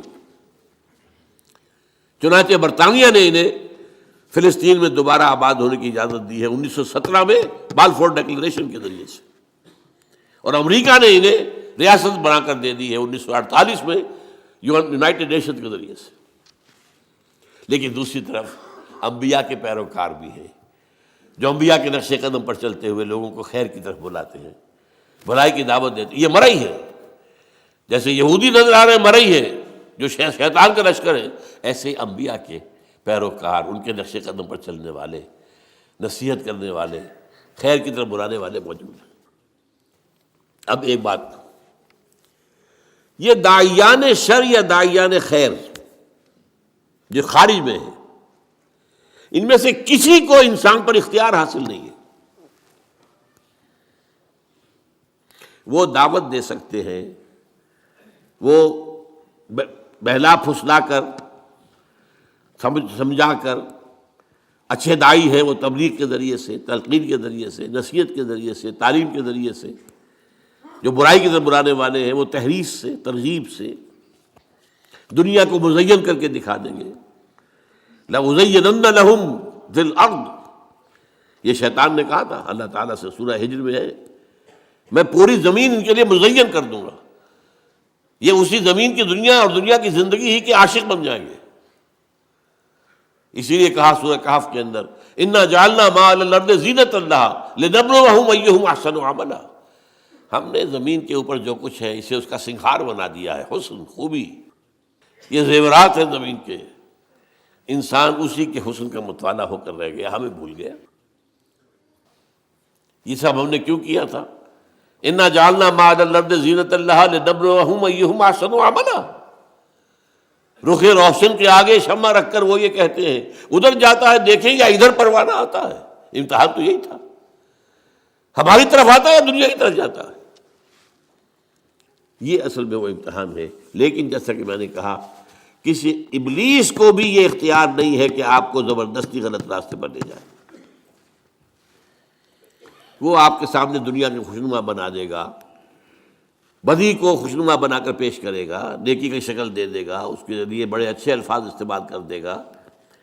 جو یونائٹڈ نیشنز اسمبلی نے طے کر دیا ہے کہ پروسٹیٹیوشن کو پروسٹیٹیوشن نہ کہو، سیکس ورکرز کہو. یہ کیا ہو رہا ہے؟ ہومو سیکشولیٹی کو بالکل یہ نہ سمجھو کہ ان نیچرل بات ہے، نیچرل انکلینیشن. اور یہ کون کر رہا ہے؟ United Nations Organization General Assembly کر رہی ہے. اس لیے اس وقت وہ یہود کے شکنجے میں ہے، فرنگ کی رگے جہاں پنجے یہود میں. اسی طریقے سے انبیاء بھی کسی کو زبردستی سیدھے راستے پر نہیں لا سکتے. نہ کوئی اور داعی خیر، کوئی اور بھلائی کی طرف بلانے والا کوئی نہیں. ان کا کام کیا ہے؟ بشیر. یہ اصطلاح ذرا نوٹ کر لیجیے. اب کار نبوت کے ضمن کی اصطلاحات ہیں. وما نرسل المرسلین الا مبشرین ومنذرین، وما ارسلناک الا مبشرا ونذیرا. یہ دو الفاظ سب سے زیادہ استعمال ہوئے ہیں، بشارت دینے والے اور خبردار کرنے والے. دیکھو غلط راستے پر جاؤ گے تو جہنم کا راستہ ہے، جہنم میں گزرو گے. خبردار کر دیا ہم نے. فقط انذرتکم، میں نے تمہیں خبردار کر دیا ہے. غلط راستے پر جاؤ گے جہنم ہے، اچھے راستے پر جاؤ گے جنت ہے. بشارت اس کی ہے. اور جو کوئی اچھے راستے پر آئے اسے تھپکی دینا، بشارت دینا، دل جوئی کرنا. نحن اولیاؤکم فی الحیات الدنیا وفی الآخرہ. فرشتے کہتے ہیں اہل ایمان سے، گھبراؤ نہیں، تکلیفوں میں سے بھی مت گھبراؤ، آزمائی سے نہ گھبراؤ، ہم تمہارے ساتھی ہیں، مددگار ہیں، پشپنا ہیں، دنیا کی زندگی میں بھی آخرت میں بھی. تو چاہے داعیان خیر ہوں چاہے داعیان شر ہوں، کسی کو کوئی اختیار کسی انسان پر حاصل نہیں ہے. قرآن مجید میں بھی اللہ تعالیٰ نے ابلیس سے کہہ دیا تھا تم نے مہلت مانگی ہے، میں دے رہا ہوں، لیکن ان عبادی لیس لک علیہم سلطان، میرے بندوں پر تمہیں اختیار کوئی نہیں ہوگا. تم بہلاؤ، دھوکہ دو، سب باغ دکھاؤ، جس طرح چاہو، جو چاہو زور لگا لو اپنا، لیکن تمہیں اختیار نہیں ہوگا. جو آئے گا اپنے اختیار سے آئے گا، اس کا اپنا قلب ہوگا. پھر وہ جدھر روح موڑ دے اس کو. اگر وہ قلب جو ہے وہ ہو گیا روح کی طرف تو نجات ہو گئی، اور اگر ہو گیا نفس امارہ کی طرف تو بیڑا غرق ہو گیا. یہی معاملہ میں نے کہا نا کہ جو داعیان خیر ہیں، یہاں تک کہ سب سے بڑے داعی خیر محمد الرسول اللہ صلی اللہ علیہ وسلم، ان سے بھی کہہ دیا گیا انک لا تہدی من احببت ولکن اللہ یہدی من یشاء. اے نبی آپ ہدایت نہیں دے سکتے کہ جس کو چاہیں ہدایت دے دیں. یہ اللہ کی بات ہے، وہ جس کو چاہتا ہدایت دیتا ہے. واقعہ یہ کہ سب سے بڑی مثال ہمارے سامنے حضور کے چچا ابو طالب کی ہے. ابو طالب حضور کے بھی محسن تھے، ہم سب کے محسن ہیں. جس طرح انہوں نے سپورٹ کیا حضور کو اپنی پناہ میں رکھا. جب تک وہ زندہ رہے اس وقت تک قریش کو آپ کے خلاف کوئی اقدام کرنے کی ضرورت نہیں ہوئی کہ یہ تو ان فائٹنگ ہو جائے گی، قریش آپس میں لڑ پڑیں گے. A house divided amongst itself cannot stand. یہ ان کے انتقال کے بعد ہوا ہے، جب اقدام کیا گیا، طے کیا گیا کہ اب ان کو قتل کر دو، اب کوئی خطرہ نہیں. جس پر آپ طائف گئے ہیں کہ شاید طائف میں کوئی بڑا سردار جو ہے میری بات مان لے، ایمان لے آئے مجھ پر، تو میں اپنا مرکز وہاں منتقل کر دوں. لیکن وہ ایک علیحدہ بات ہوئی وہاں پر جو ہوئی. لیکن اس کے بارے میں معلوم ہے کس قدر حضور کے دل میں تمنا اور آرزو ہوگی. آپ تصور کر سکتے ہیں انہوں نے ساری طبیعت کس لیے مانی، کتنی حضور کو خواہش ہوگی کہ ابو طالب کلمہ شہادت پڑھے بغیر دنیا سے نہ جائے. یہاں تک کہ آخری وقت کہہ رہے ہیں، ان کے رضا کا عالم ہے، چچا جان میرے کان میں پڑھ دیجیے کلمہ تاکہ میں اللہ کے ہاں گواہی دے سکوں. لیکن بس وہ عرب ایک مزاج خاص، اس میں جو ایک اپنا ایک زوم ہوتا ہے، اپنی عزت نفس کا. بھتیجے میں جانتا ہوں کہ تیرے دین سے بہتر کوئی دین نہیں ہے، لیکن میں اس وقت یہ کلمہ شہادت نہیں پڑھنا چاہتا. عرب کی عورتیں یہ نہ کہیں کہ وہ طالب موت کے ڈر سے اس نے اپنا مذہب تبدیل کر لیا۔ بہرحال کہنے کی بات کیا تھی، نبی کیا ہوتے ہیں؟ بشیر، نذیر، داعی اللہ۔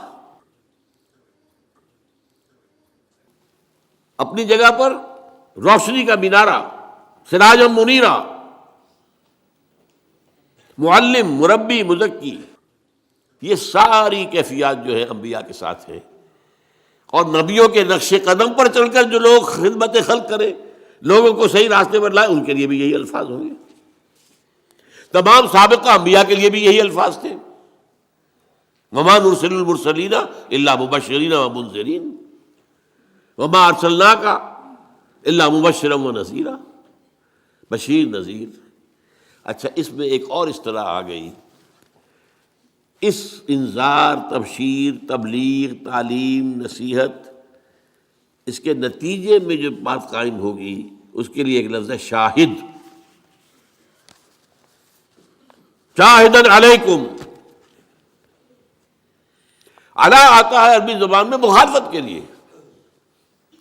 شاہدن علیکم، تمہارے خلاف گواہ۔ یہ سب سے پہلے یہ اصطلاح، یہ باقی اصطلاحات تو بعد میں آئی ہیں، لیکن یہ کہ آپ کو معلوم ہے کہ سورہ احزاب میں سب کو جمع کر دیا گیا ہے۔ یا ایھا النبی انا ارسلناک شاہدا ومبشرا ونذیرا وداعیا الی اللہ باذنہ وسراجا منیرا۔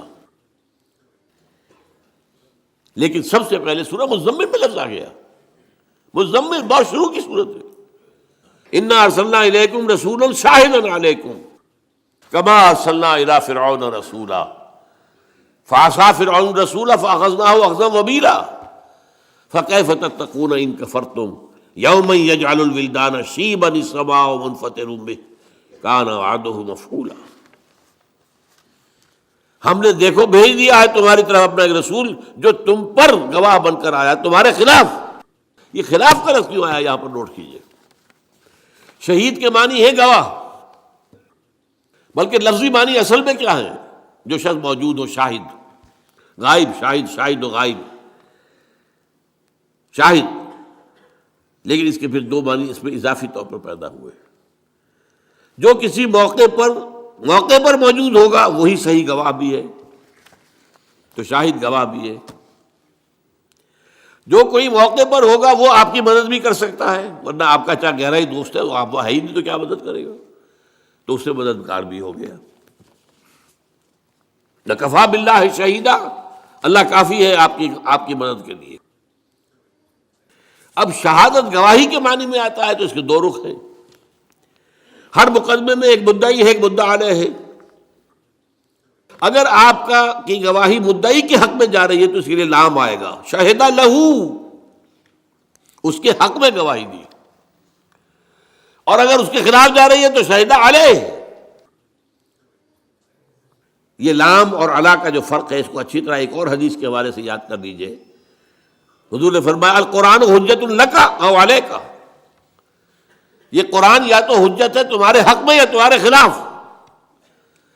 اسے اپنے حق میں حجت بنانا ہے تو اس کے اوپر عمل کرو، اس کو پڑھو، اس کو سمجھو، اسے اپنا امام بناؤ، اس کی پیروی کرو، تب یہ تمہارے حق میں گواہی دے۔ اللہ یہ مجھے پڑھتا تھا، مجھ پر غور کرتا تھا، مجھ پر عمل کرتا تھا، میری تبلیغ کرتا تھا، اے اللہ اس نے تو اپنے آپ کو وقف کر دیا تھا تعلیم و تعلم قرآن کے لیے، قرآن کے سمجھنے اور سمجھانے کے لیے، تو لہو یہ قرآن آپ کے حق میں گواہی بنے گا۔ جیسا کہ ایک حدیث میں آتا ہے کہ رمضان مبارک میں اگر آپ نے راتوں کو وقت جاگ کر قرآن مجید کو پڑھا ہے اور دن میں آپ نے روزے رکھے ہیں، حضور نے فرمایا الصیام والقرآن یشفعان للعبد، روزہ اور قرآن بندے کے حق میں گواہی دیں گے، شفاعت کریں گے۔ یقول الصیام، روزہ یہ کہے گا منعتہ الطعام بالنہار، اے اللہ تیرے اس بندے کو میں نے روکے رکھا کھانے سے، فشفعنی فیہ، تو میری شفاعت قبول فرما اس کے حق میں۔ ویقول القرآن منعتہ النوم باللیل، میں نے اسے رات کو سونے سے روکے رکھا، فشفعنی فیہ، تو میری شفاعت اس کے حق میں قبول فرما۔ فیشفعان، حضور نے فرمایا دونوں کی شفاعت قبول ہوگی۔ تو القرآن حجت لک او علیک، اسی طرح علی جب ہے، یہ اصل میں قرآن مجید کی اہم اصطلاح تک ہم پہنچ گئے ہیں، اور یہ ہمارا آج کا آخری موضوع ہے۔ کار رسالت کے لیے قرآن کی اصطلاح ہے شہادت علی الناس۔ وہ کیوں ہے؟ دیکھیے، ایک محاسبہ جو آخرت میں ہونا ہے، اگر کوئی نبی نہ آتا، کوئی رسول نہ آتا، تب بھی محاسبہ تو ہونا تھا۔ کیوں؟ ہم نے تمہیں سمع و بصر دیا تھا کہ نہیں؟ عقل دی تھی کہ نہیں؟ تمہارے نفس کے اندر بھی نیکی اور بدی کی پہچان ودیت کی تھی کہ نہیں؟ ان باتوں پر تو حساب دو۔ تم ہم سے عہد کر کے گئے تھے کہ نہیں؟ الستو بربکم قالوا بلی۔ جس شخص کے پاس کسی نبی کی دعوت نہ پہنچی ہو، کسی رسول کی دعوت نہ پہنچی ہو، اس کا محاسبہ ہوگا توحید اور عام نیکی اور بدی کے اعتبار سے، بس۔ ظاہر بات ہے کہ اس سے یہ محاسبہ تو نہیں ہو سکتا کہ تم نے نماز کیوں نہیں پڑھی، اسے تو نبی کا پیغام ہی نہیں پہنچا، نبی کی دعوت ہی نہیں پہنچی۔ عام آدمی سے محاسبے کی بنیادیں: نمبر 1، لقد خلقنا الانسان من نطفة امشاج نبتلیہ فجعلناہ سمیعا بصیرا۔ ہم نے انسان کو ملے جلے نطفے سے پیدا کیا تاکہ اسے آزمائیں، تو ہم نے اسے سماعت دی، بصارت دی، اس سے آگے بڑھ کر عقل دی، فؤاد دیے۔ ان السمع والبصر والفؤاد کل اولئک کان عنہ مسئولا، ان سب کے بارے میں محاسبہ ہوگا۔ پھر تمہارے اندر وَنَفْسٍ وَمَا سَوَّاهَا فَأَلْهَمَهَا فُجُورَهَا وَتَقْوَاهَا، یہ جو ہمارا نفس ہے، سب سے نچلا جو حصہ، یہ بھی انسانی نفس جو ہے وہ عام حیوانی نفس کی طرح نہیں ہے۔ انسانی نفس کے اندر نیکی اور بدی کا شعور پیدا کر دیا گیا ہے۔ ہر انسان جانتا ہے بنیادی طور پر کہ جھوٹ بولنا برا ہے، سچ بولنا اچھا ہے۔ کون نہیں جانتا؟ یہ بیسک مورالٹی ہے۔ اس لیے قرآن نیکیوں کو کہتا ہے معروف، جو لوگوں کے نزدیک پہچان والی شے ہے، پہچان میں آتی ہے، اچھی شے ہے۔ اور منکر وہ جس سے کہ انسان کی طبیعت ابا کرے، نفرت کرے، وہ منکر ہے، اس لیے کہ فطرت انسان میں موجود ہے۔ وَنَفْسٍ وَمَا سَوَّاهَا فَأَلْهَمَهَا فُجُورَهَا وَتَقْوَاهَا، پھر تمہارے اندر ہماری وہ روح تھی موجود، اس روح کے اندر اللہ کی معرفت بھی موجود ہے، ڈورمنٹ ہے، سوئی ہوئی ہے۔ اللہ کی محبت بھی ہے، خوابیدہ ہے۔ اس کو بیدار کرنے کے لیے اللہ تعالیٰ کی طرف سے جو کلام ربانی کی بارش اس پر ہوتی ہے، جب غذا ملتی ہے روح کو کلام ربانی کی، تو پھر اس کے اندر کی صلاحیتیں ابھرتی ہیں۔ ان چیزوں کی بنیاد پر محاسبہ آخرت ہوگا، لیکن اللہ تعالیٰ نے اس میں اتمام کیا ہے، تکمیل کی ہے، اتمام حجت کیا ہے، قطع عذر کیا ہے شہادت کے ذریعے سے۔ وہ کیا ہے؟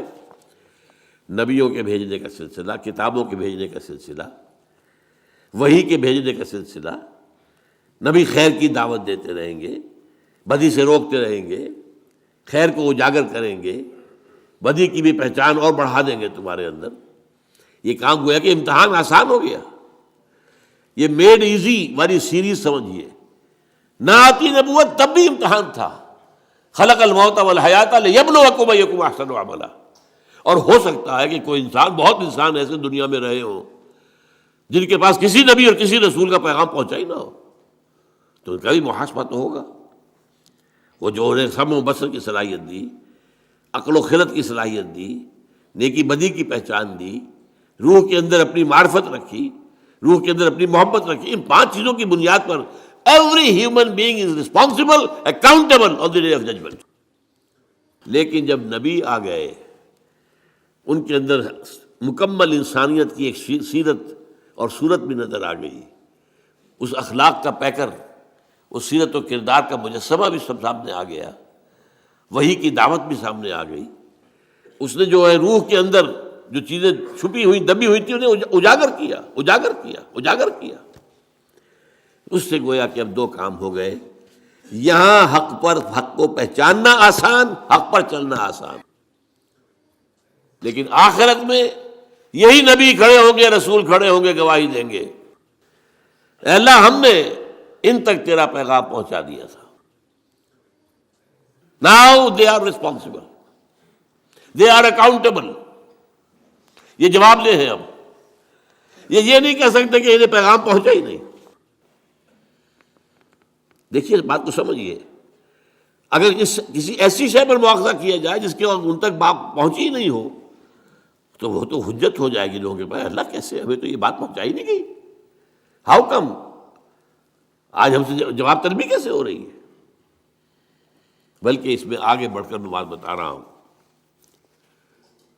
دیکھیے حضور کا جو آخری خطبہ تھا، خطبہ حجۃ الوداع، اس کے اختتام پر آپ نے اپنی دعوت کے جو اہم نکات تھے ان کو خوب کھول کھول کر دوبارہ آخری مرتبہ بیان کیا. اور مجمع تھا 1.25 کا. جسٹ امیجن، اس وقت آج سے 1400 برس پہلے 1.25.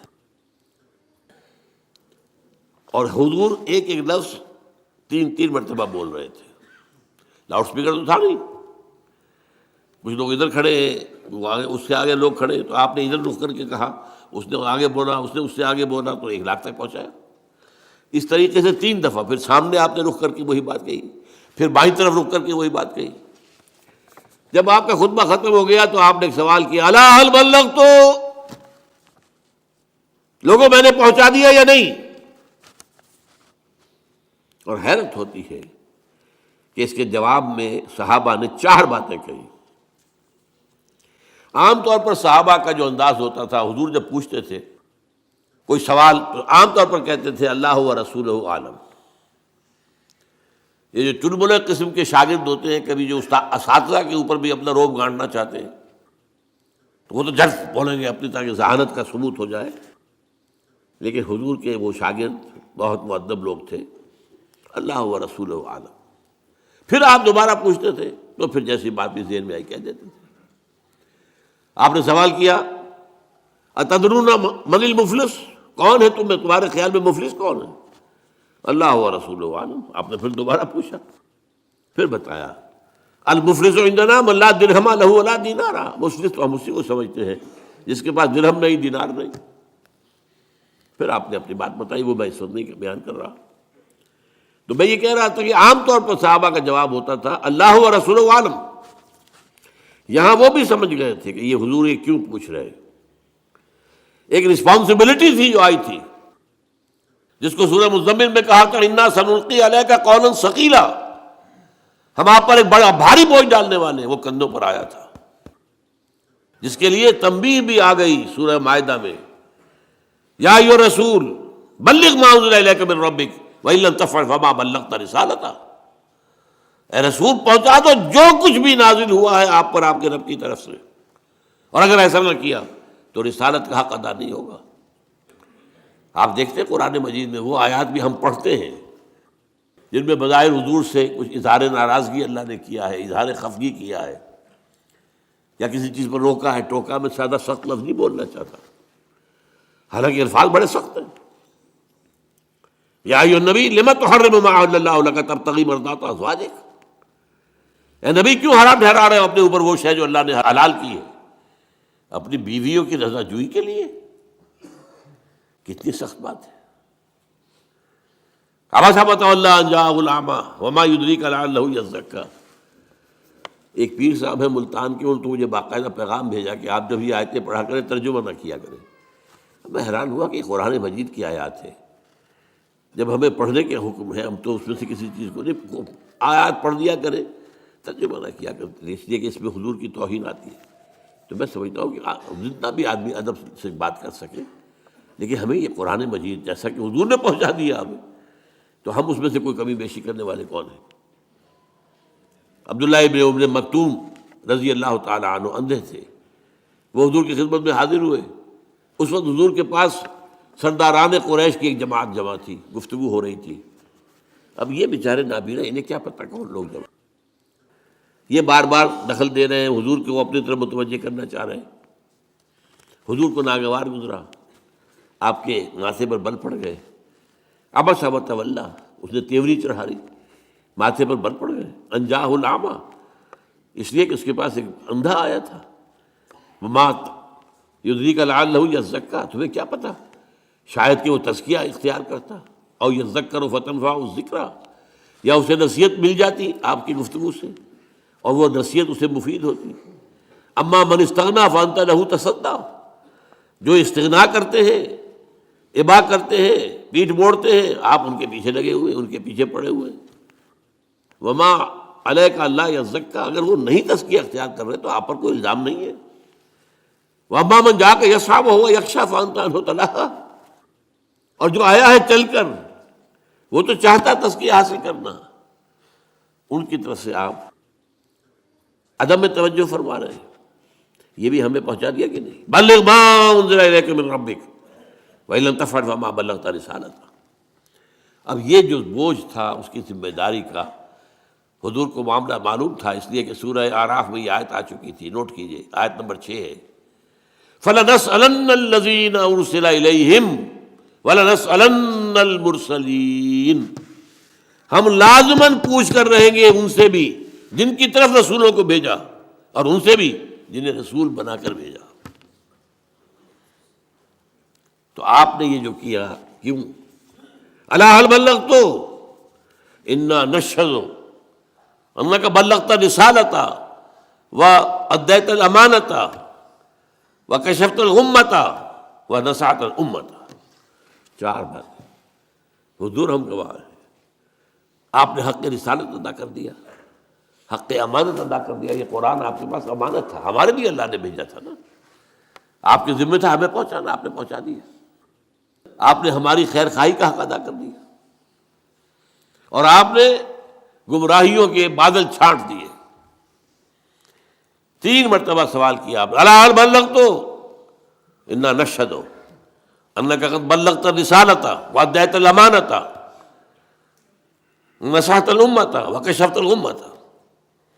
پھر نگاہ اٹھائیے آسمان کی طرف، انگشت شہادت سے اشارہ کیا، اللہم اشہد، اللہم اشہد، اللہم اشہد، اے اللہ تو بھی گواہ ہے، میں نے اپنا حق ادا کر دیا۔ یہ مان رہے ہیں کہ میں نے پہنچا دیا، یہ گواہی دے رہے ہیں کہ میں نے پہنچا دیا۔ اب قیامت کے دن کیا ہوگا؟ ہر امت پر جب ایک کلیکٹیو قسم کی وہاں پر رسپانسبلٹی آئے گی، ایک تو ہے ہر شخص کا انفرادی حساب، کلہم آتی ہے یوم القیامت فردا، پہلے ایک اجتماعی فیصلہ بھی ہوگا۔ اس وقت جو ہے وہ ہر اس امت کا جو رسول ہے وہ کھڑے ہو کر ٹیسٹیفائی کرے گا، اے اللہ تیرا جو پیغام مجھ تک آیا تھا میں نے پہنچا دیا تھا، ناؤ دے آر ریسپانسبل۔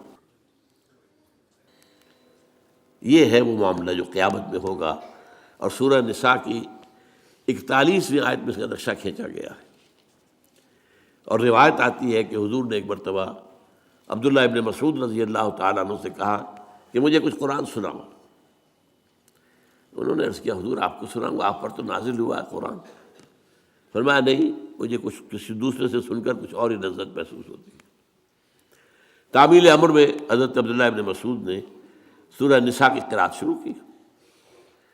جب اس 41ویں آیت پر پہنچے تو حضور نے فرمایا حسبک حسبک، بس کرو بس کرو۔ اب وہ تو اپنی گردن نیچے کیے پڑھ رہے تھے قرآن، حضور کا چہرہ مبارک پہ تو نگاہ نہیں تھی۔ اب جب آپ نے کہا حسبک حسبک تو نگاہ اٹھا کر دیکھا تو آپ کی آنکھوں سے آنسو بہ رہے تھے۔ وہ کس بات کے تھے آنسو؟ فَكَيْفَ إِذَا جِئْنَا مِنْ كُلِّ أُمَّةٍ بِشَهِيدٍ وَجِئْنَا بِكَ عَلَىٰ هَٰؤُلَاءِ شَهِيدًا۔ اس دن کیا ہوگا، کیسے بیتے گی، جس دن ہر امت پر ہم ایک گواہ کھڑا کریں گے اس کے خلاف۔ یہ گویا کہ جسے آپ کہتے ہیں کہ سرکاری گواہ، پروزیکیوشن وٹنس، اور آپ کو لائیں گے ان کے خلاف گواہ بنا کر۔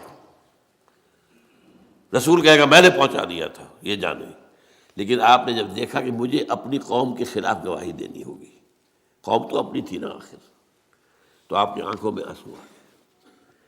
یہ ہے شہادت حق، یہ ہے در حق۔ اس کے بعد اب کوئی عذر باقی نہیں رہ جاتا انسان کے پاس۔ چنانچہ سورہ نساء میں اس مسئلے کو، اس معاملے کو اور کھول کر بیان کر دیا۔ ایک ہی آیت میں بہت سے انبیاء کا ذکر ہے، اور ان کا نام لینے کے بعد فرمایا رسلا مبشرین و منذرین، ان رسولوں کو ہم نے بھیجا مبشر اور منذر بنا کر، وہی دونوں اصطلاحات۔ وما نرسل المرسلین الا مبشرین ومنذرین یا ایھا النبی انا ارسلناک شاہدا ومبشرا ونذیرا وداعیا الی اللہ باذنہ وسراجا منیرا رسلا مبشرین ومنذرین لئلا یکون للناس علی اللہ حجۃ بعد الرسل. اب دیکھیں لام اور علی یہاں بھی آ گیا، تاکہ نہ رہ جائے لوگوں کے حق میں کوئی عذر کوئی دلیل اللہ کے مقابلے میں. علی اللہ للناس، اے اللہ ہم تک تو بات پہنچی نہیں، اے اللہ ہمارے تک تو یہ پیغام پہنچا ہی نہیں، تو اب کس چیز کا مواخذہ؟ تو رسول بھیج دیے، اب نہیں کہہ سکتے، اتمام حجت ہو گیا، قطع عذر ہو گیا، اب دلیل کوئی نہیں. رسلا مبشرین و منذرین لئلا یکون للناس علی اللہ، لام اور علی، حجت، کوئی حجت نہ رہ جائے، لئلا یکون للناس علی اللہ حجت بعد الرسل وکان اللہ عزیزا حکیما. اللہ تعالیٰ جو ہے وہ تو عزیز ہے، زبردست ہے، وہ جیسے چاہے حساب لے لے، لیکن حکیم بھی ہے، اس نے ہر شے کا قانون بنا رکھا ہے. یہ شہادت علی الناس تاکہ محاسبہ اخروی کے لیے ابتدائی بنیادیں تو وہ ہیں جو انسان میں رکھی ہوئی ہیں، سمع و بصر ہے، عقل و خرد ہے، نیکی بدی کی پہچان ہے، روح میں اللہ کی معرفت ہے اگرچہ سوئی ہوئی، روح میں اللہ کی محبت ہے اگرچہ خوابیدہ. لیکن یہ 5 چیزیں دے کر تمہیں بھیجا ہے دنیا میں. ایسے ہی بغیر تیر و تفنگ کے اور بغیر ساز و سامان کے تمہیں نہیں ڈال دیا امتحان کے اندر. اس کے بعد اس کی تکمیل کر دی گئی، اتمام حجت، قطع عذر. نبیوں کو بھیج کر، رسولوں کو بھیج کر، اب تو کہہ ہی نہیں سکتے. رسلا مبشرین ومنذرین لئلا یکون للناس علی اللہ حجۃ بعد الرسل وکان اللہ عزیزا حکیما. اب آخری بات، حضور پر نبوت ختم،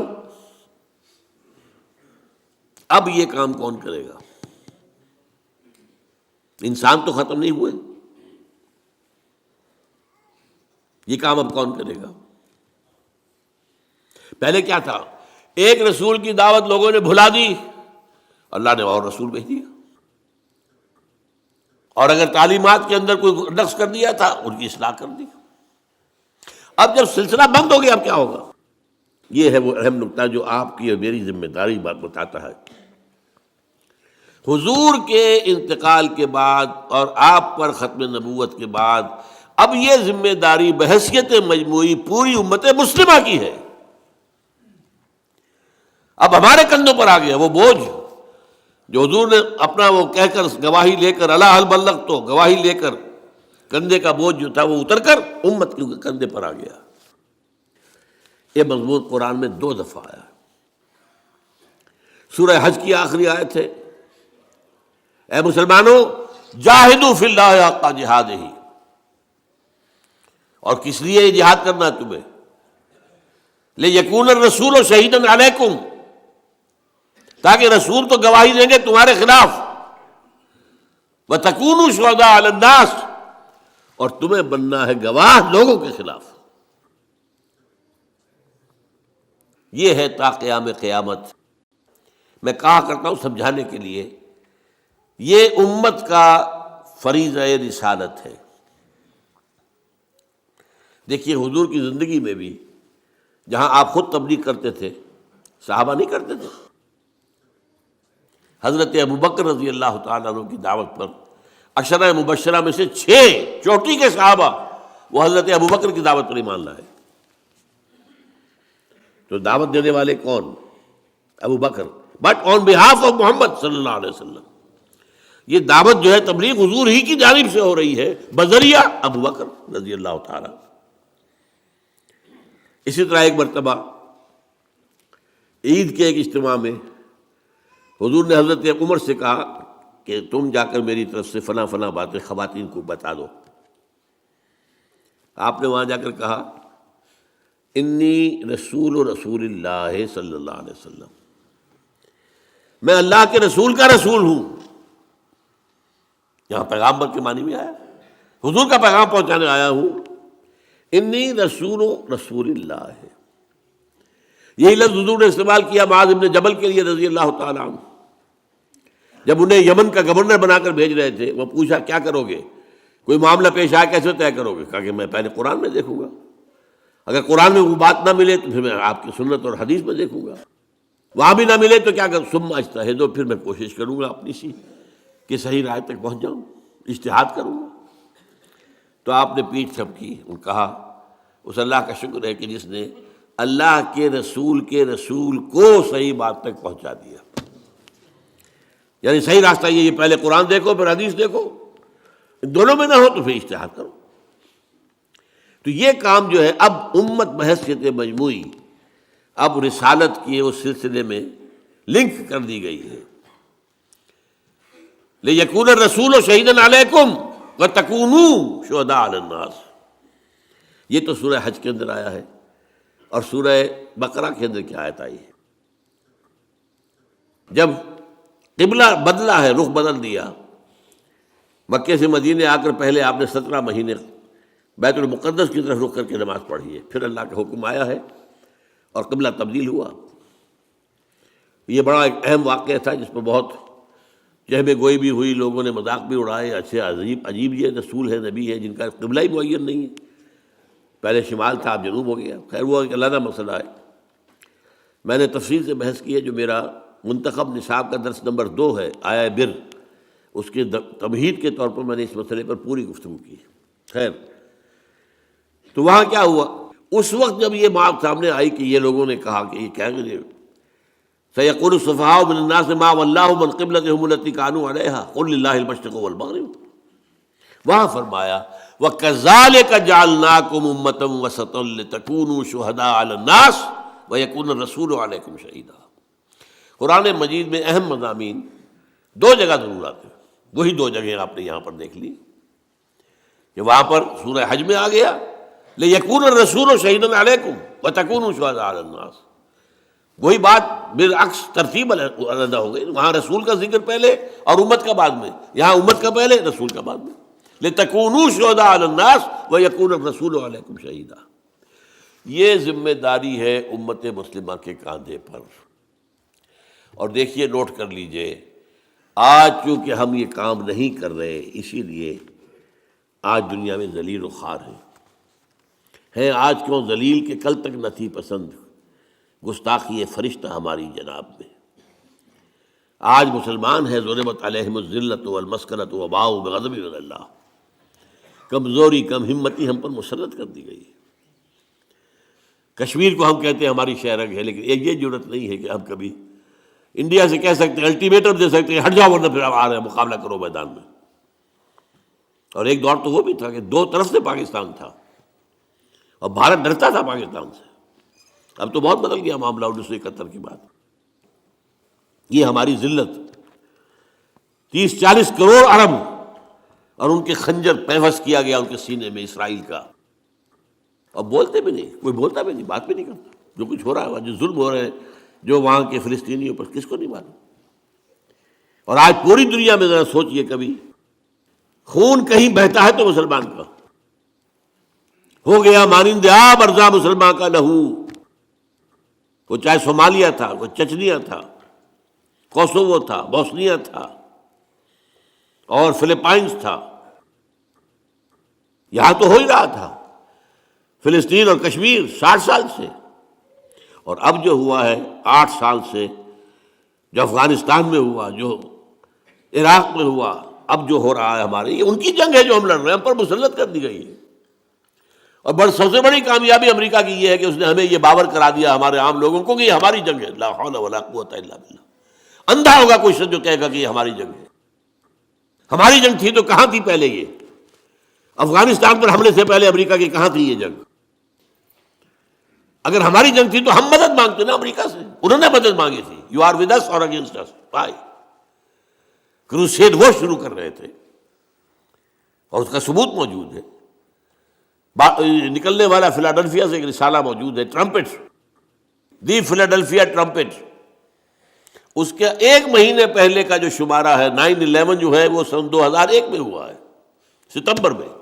اگست کے شمارے میں اس کا جو ایڈیٹر ہے یہ وہی ہے جو ایونجلسٹ ہیں، نیو کانز ہیں، یہ یہودیوں سے بڑھ کر پیروکار اور سپورٹرز. ان کے الفاظ میں نے بہت عام کیے ہیں. 2 کتابچے میرے ہیں جن کی پشت کے اوپر یہ عبارت اور تصویر میں نے پوری دے رکھی ہے، اور اندر اس کے جو ہے اس کا بیک گراؤنڈ الفاظ سنیے. Many people think that crusades are a matter of the past, over forever. But they are wrong. Preparations are being made. August 2001. جو لکھا گیا ہوگا جولائی 2001 میں. Preparations are being made for the last crusade, which will be the bloodiest of all. جتنی پہلی ہوئی ہے 250 برس تک جاری رہی تھی صلیبی جنگ. 10 دورے آئے اس میں، ایک آیا دوسرا گیا پھر آیا دوسرا آیا، کبھی ادھر کبھی ادھر. آپ کو معلوم ہے کہ کتنے طویل عرصے تک 88 برس تک یہ بیت المقدس پر قبضہ رہا یہودیوں کا. پھر لیا اس کو واپس صلاح الدین ایوبی نے، پھر تھوڑے عرصے کے بعد دوبارہ عیسائیوں نے لیا. یہ تو لمبی جنگ تھی 250 برس کی. لیکن اس 250 برس میں بھی اتنے آدمی نہیں مرے ہوں گے جتنے آج تک مر چکے ہیں افغانستان میں اور عراق میں خاص طور پر. یہ سب کیوں ہو رہا ہے؟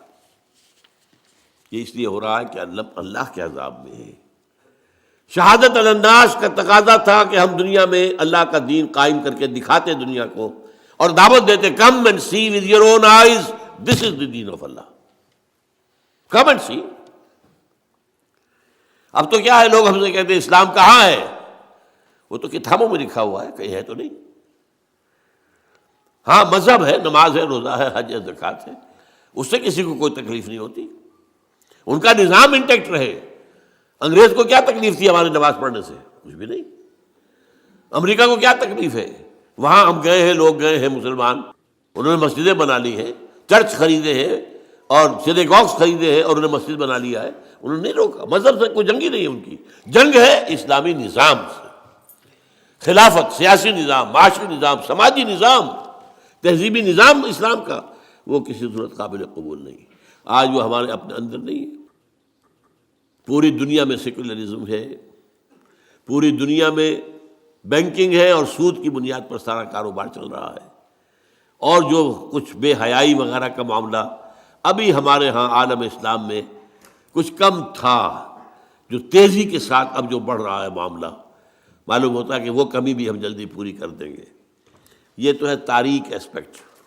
اور روشن یہ ہے کہ صحیح احادیث حضور کی موجود ہے. اس دنیا کے خاتمے سے قبل پورے روئے ارضی پر اللہ کا دین غالب آ کر رہے گا، جیسے کہ حضور نے اپنے دست مبارک سے غالب کیا تھا آج سے 1400 برس قبل. ہوگا. اور اشارے بھی ہیں عرب سے کسی مشرقی ملک کی طرف جو ہے اشارے ہیں. ہمارا کام یہ ہے کہ ہم اس کے لیے اپنا تن من دھن لگا دیں کہ ہمیں یہ کام کرنا ہے، ہر حال میں کرنا ہے. اللہ کے دین کو غالب کر کے اس کی ایک عملی شکل دنیا کو دکھانی ہے، تاکہ ہم شہادت علی الناس کا جو فریضہ حضور کے انتقال کے بعد اب ہم پر بحیثیت مجموعی آ گیا ہے اس کا حق ادا کر سکیں. اقول قولی ھذا واستغفر اللہ لی ولکم ولسائر المسلمین والمسلمات.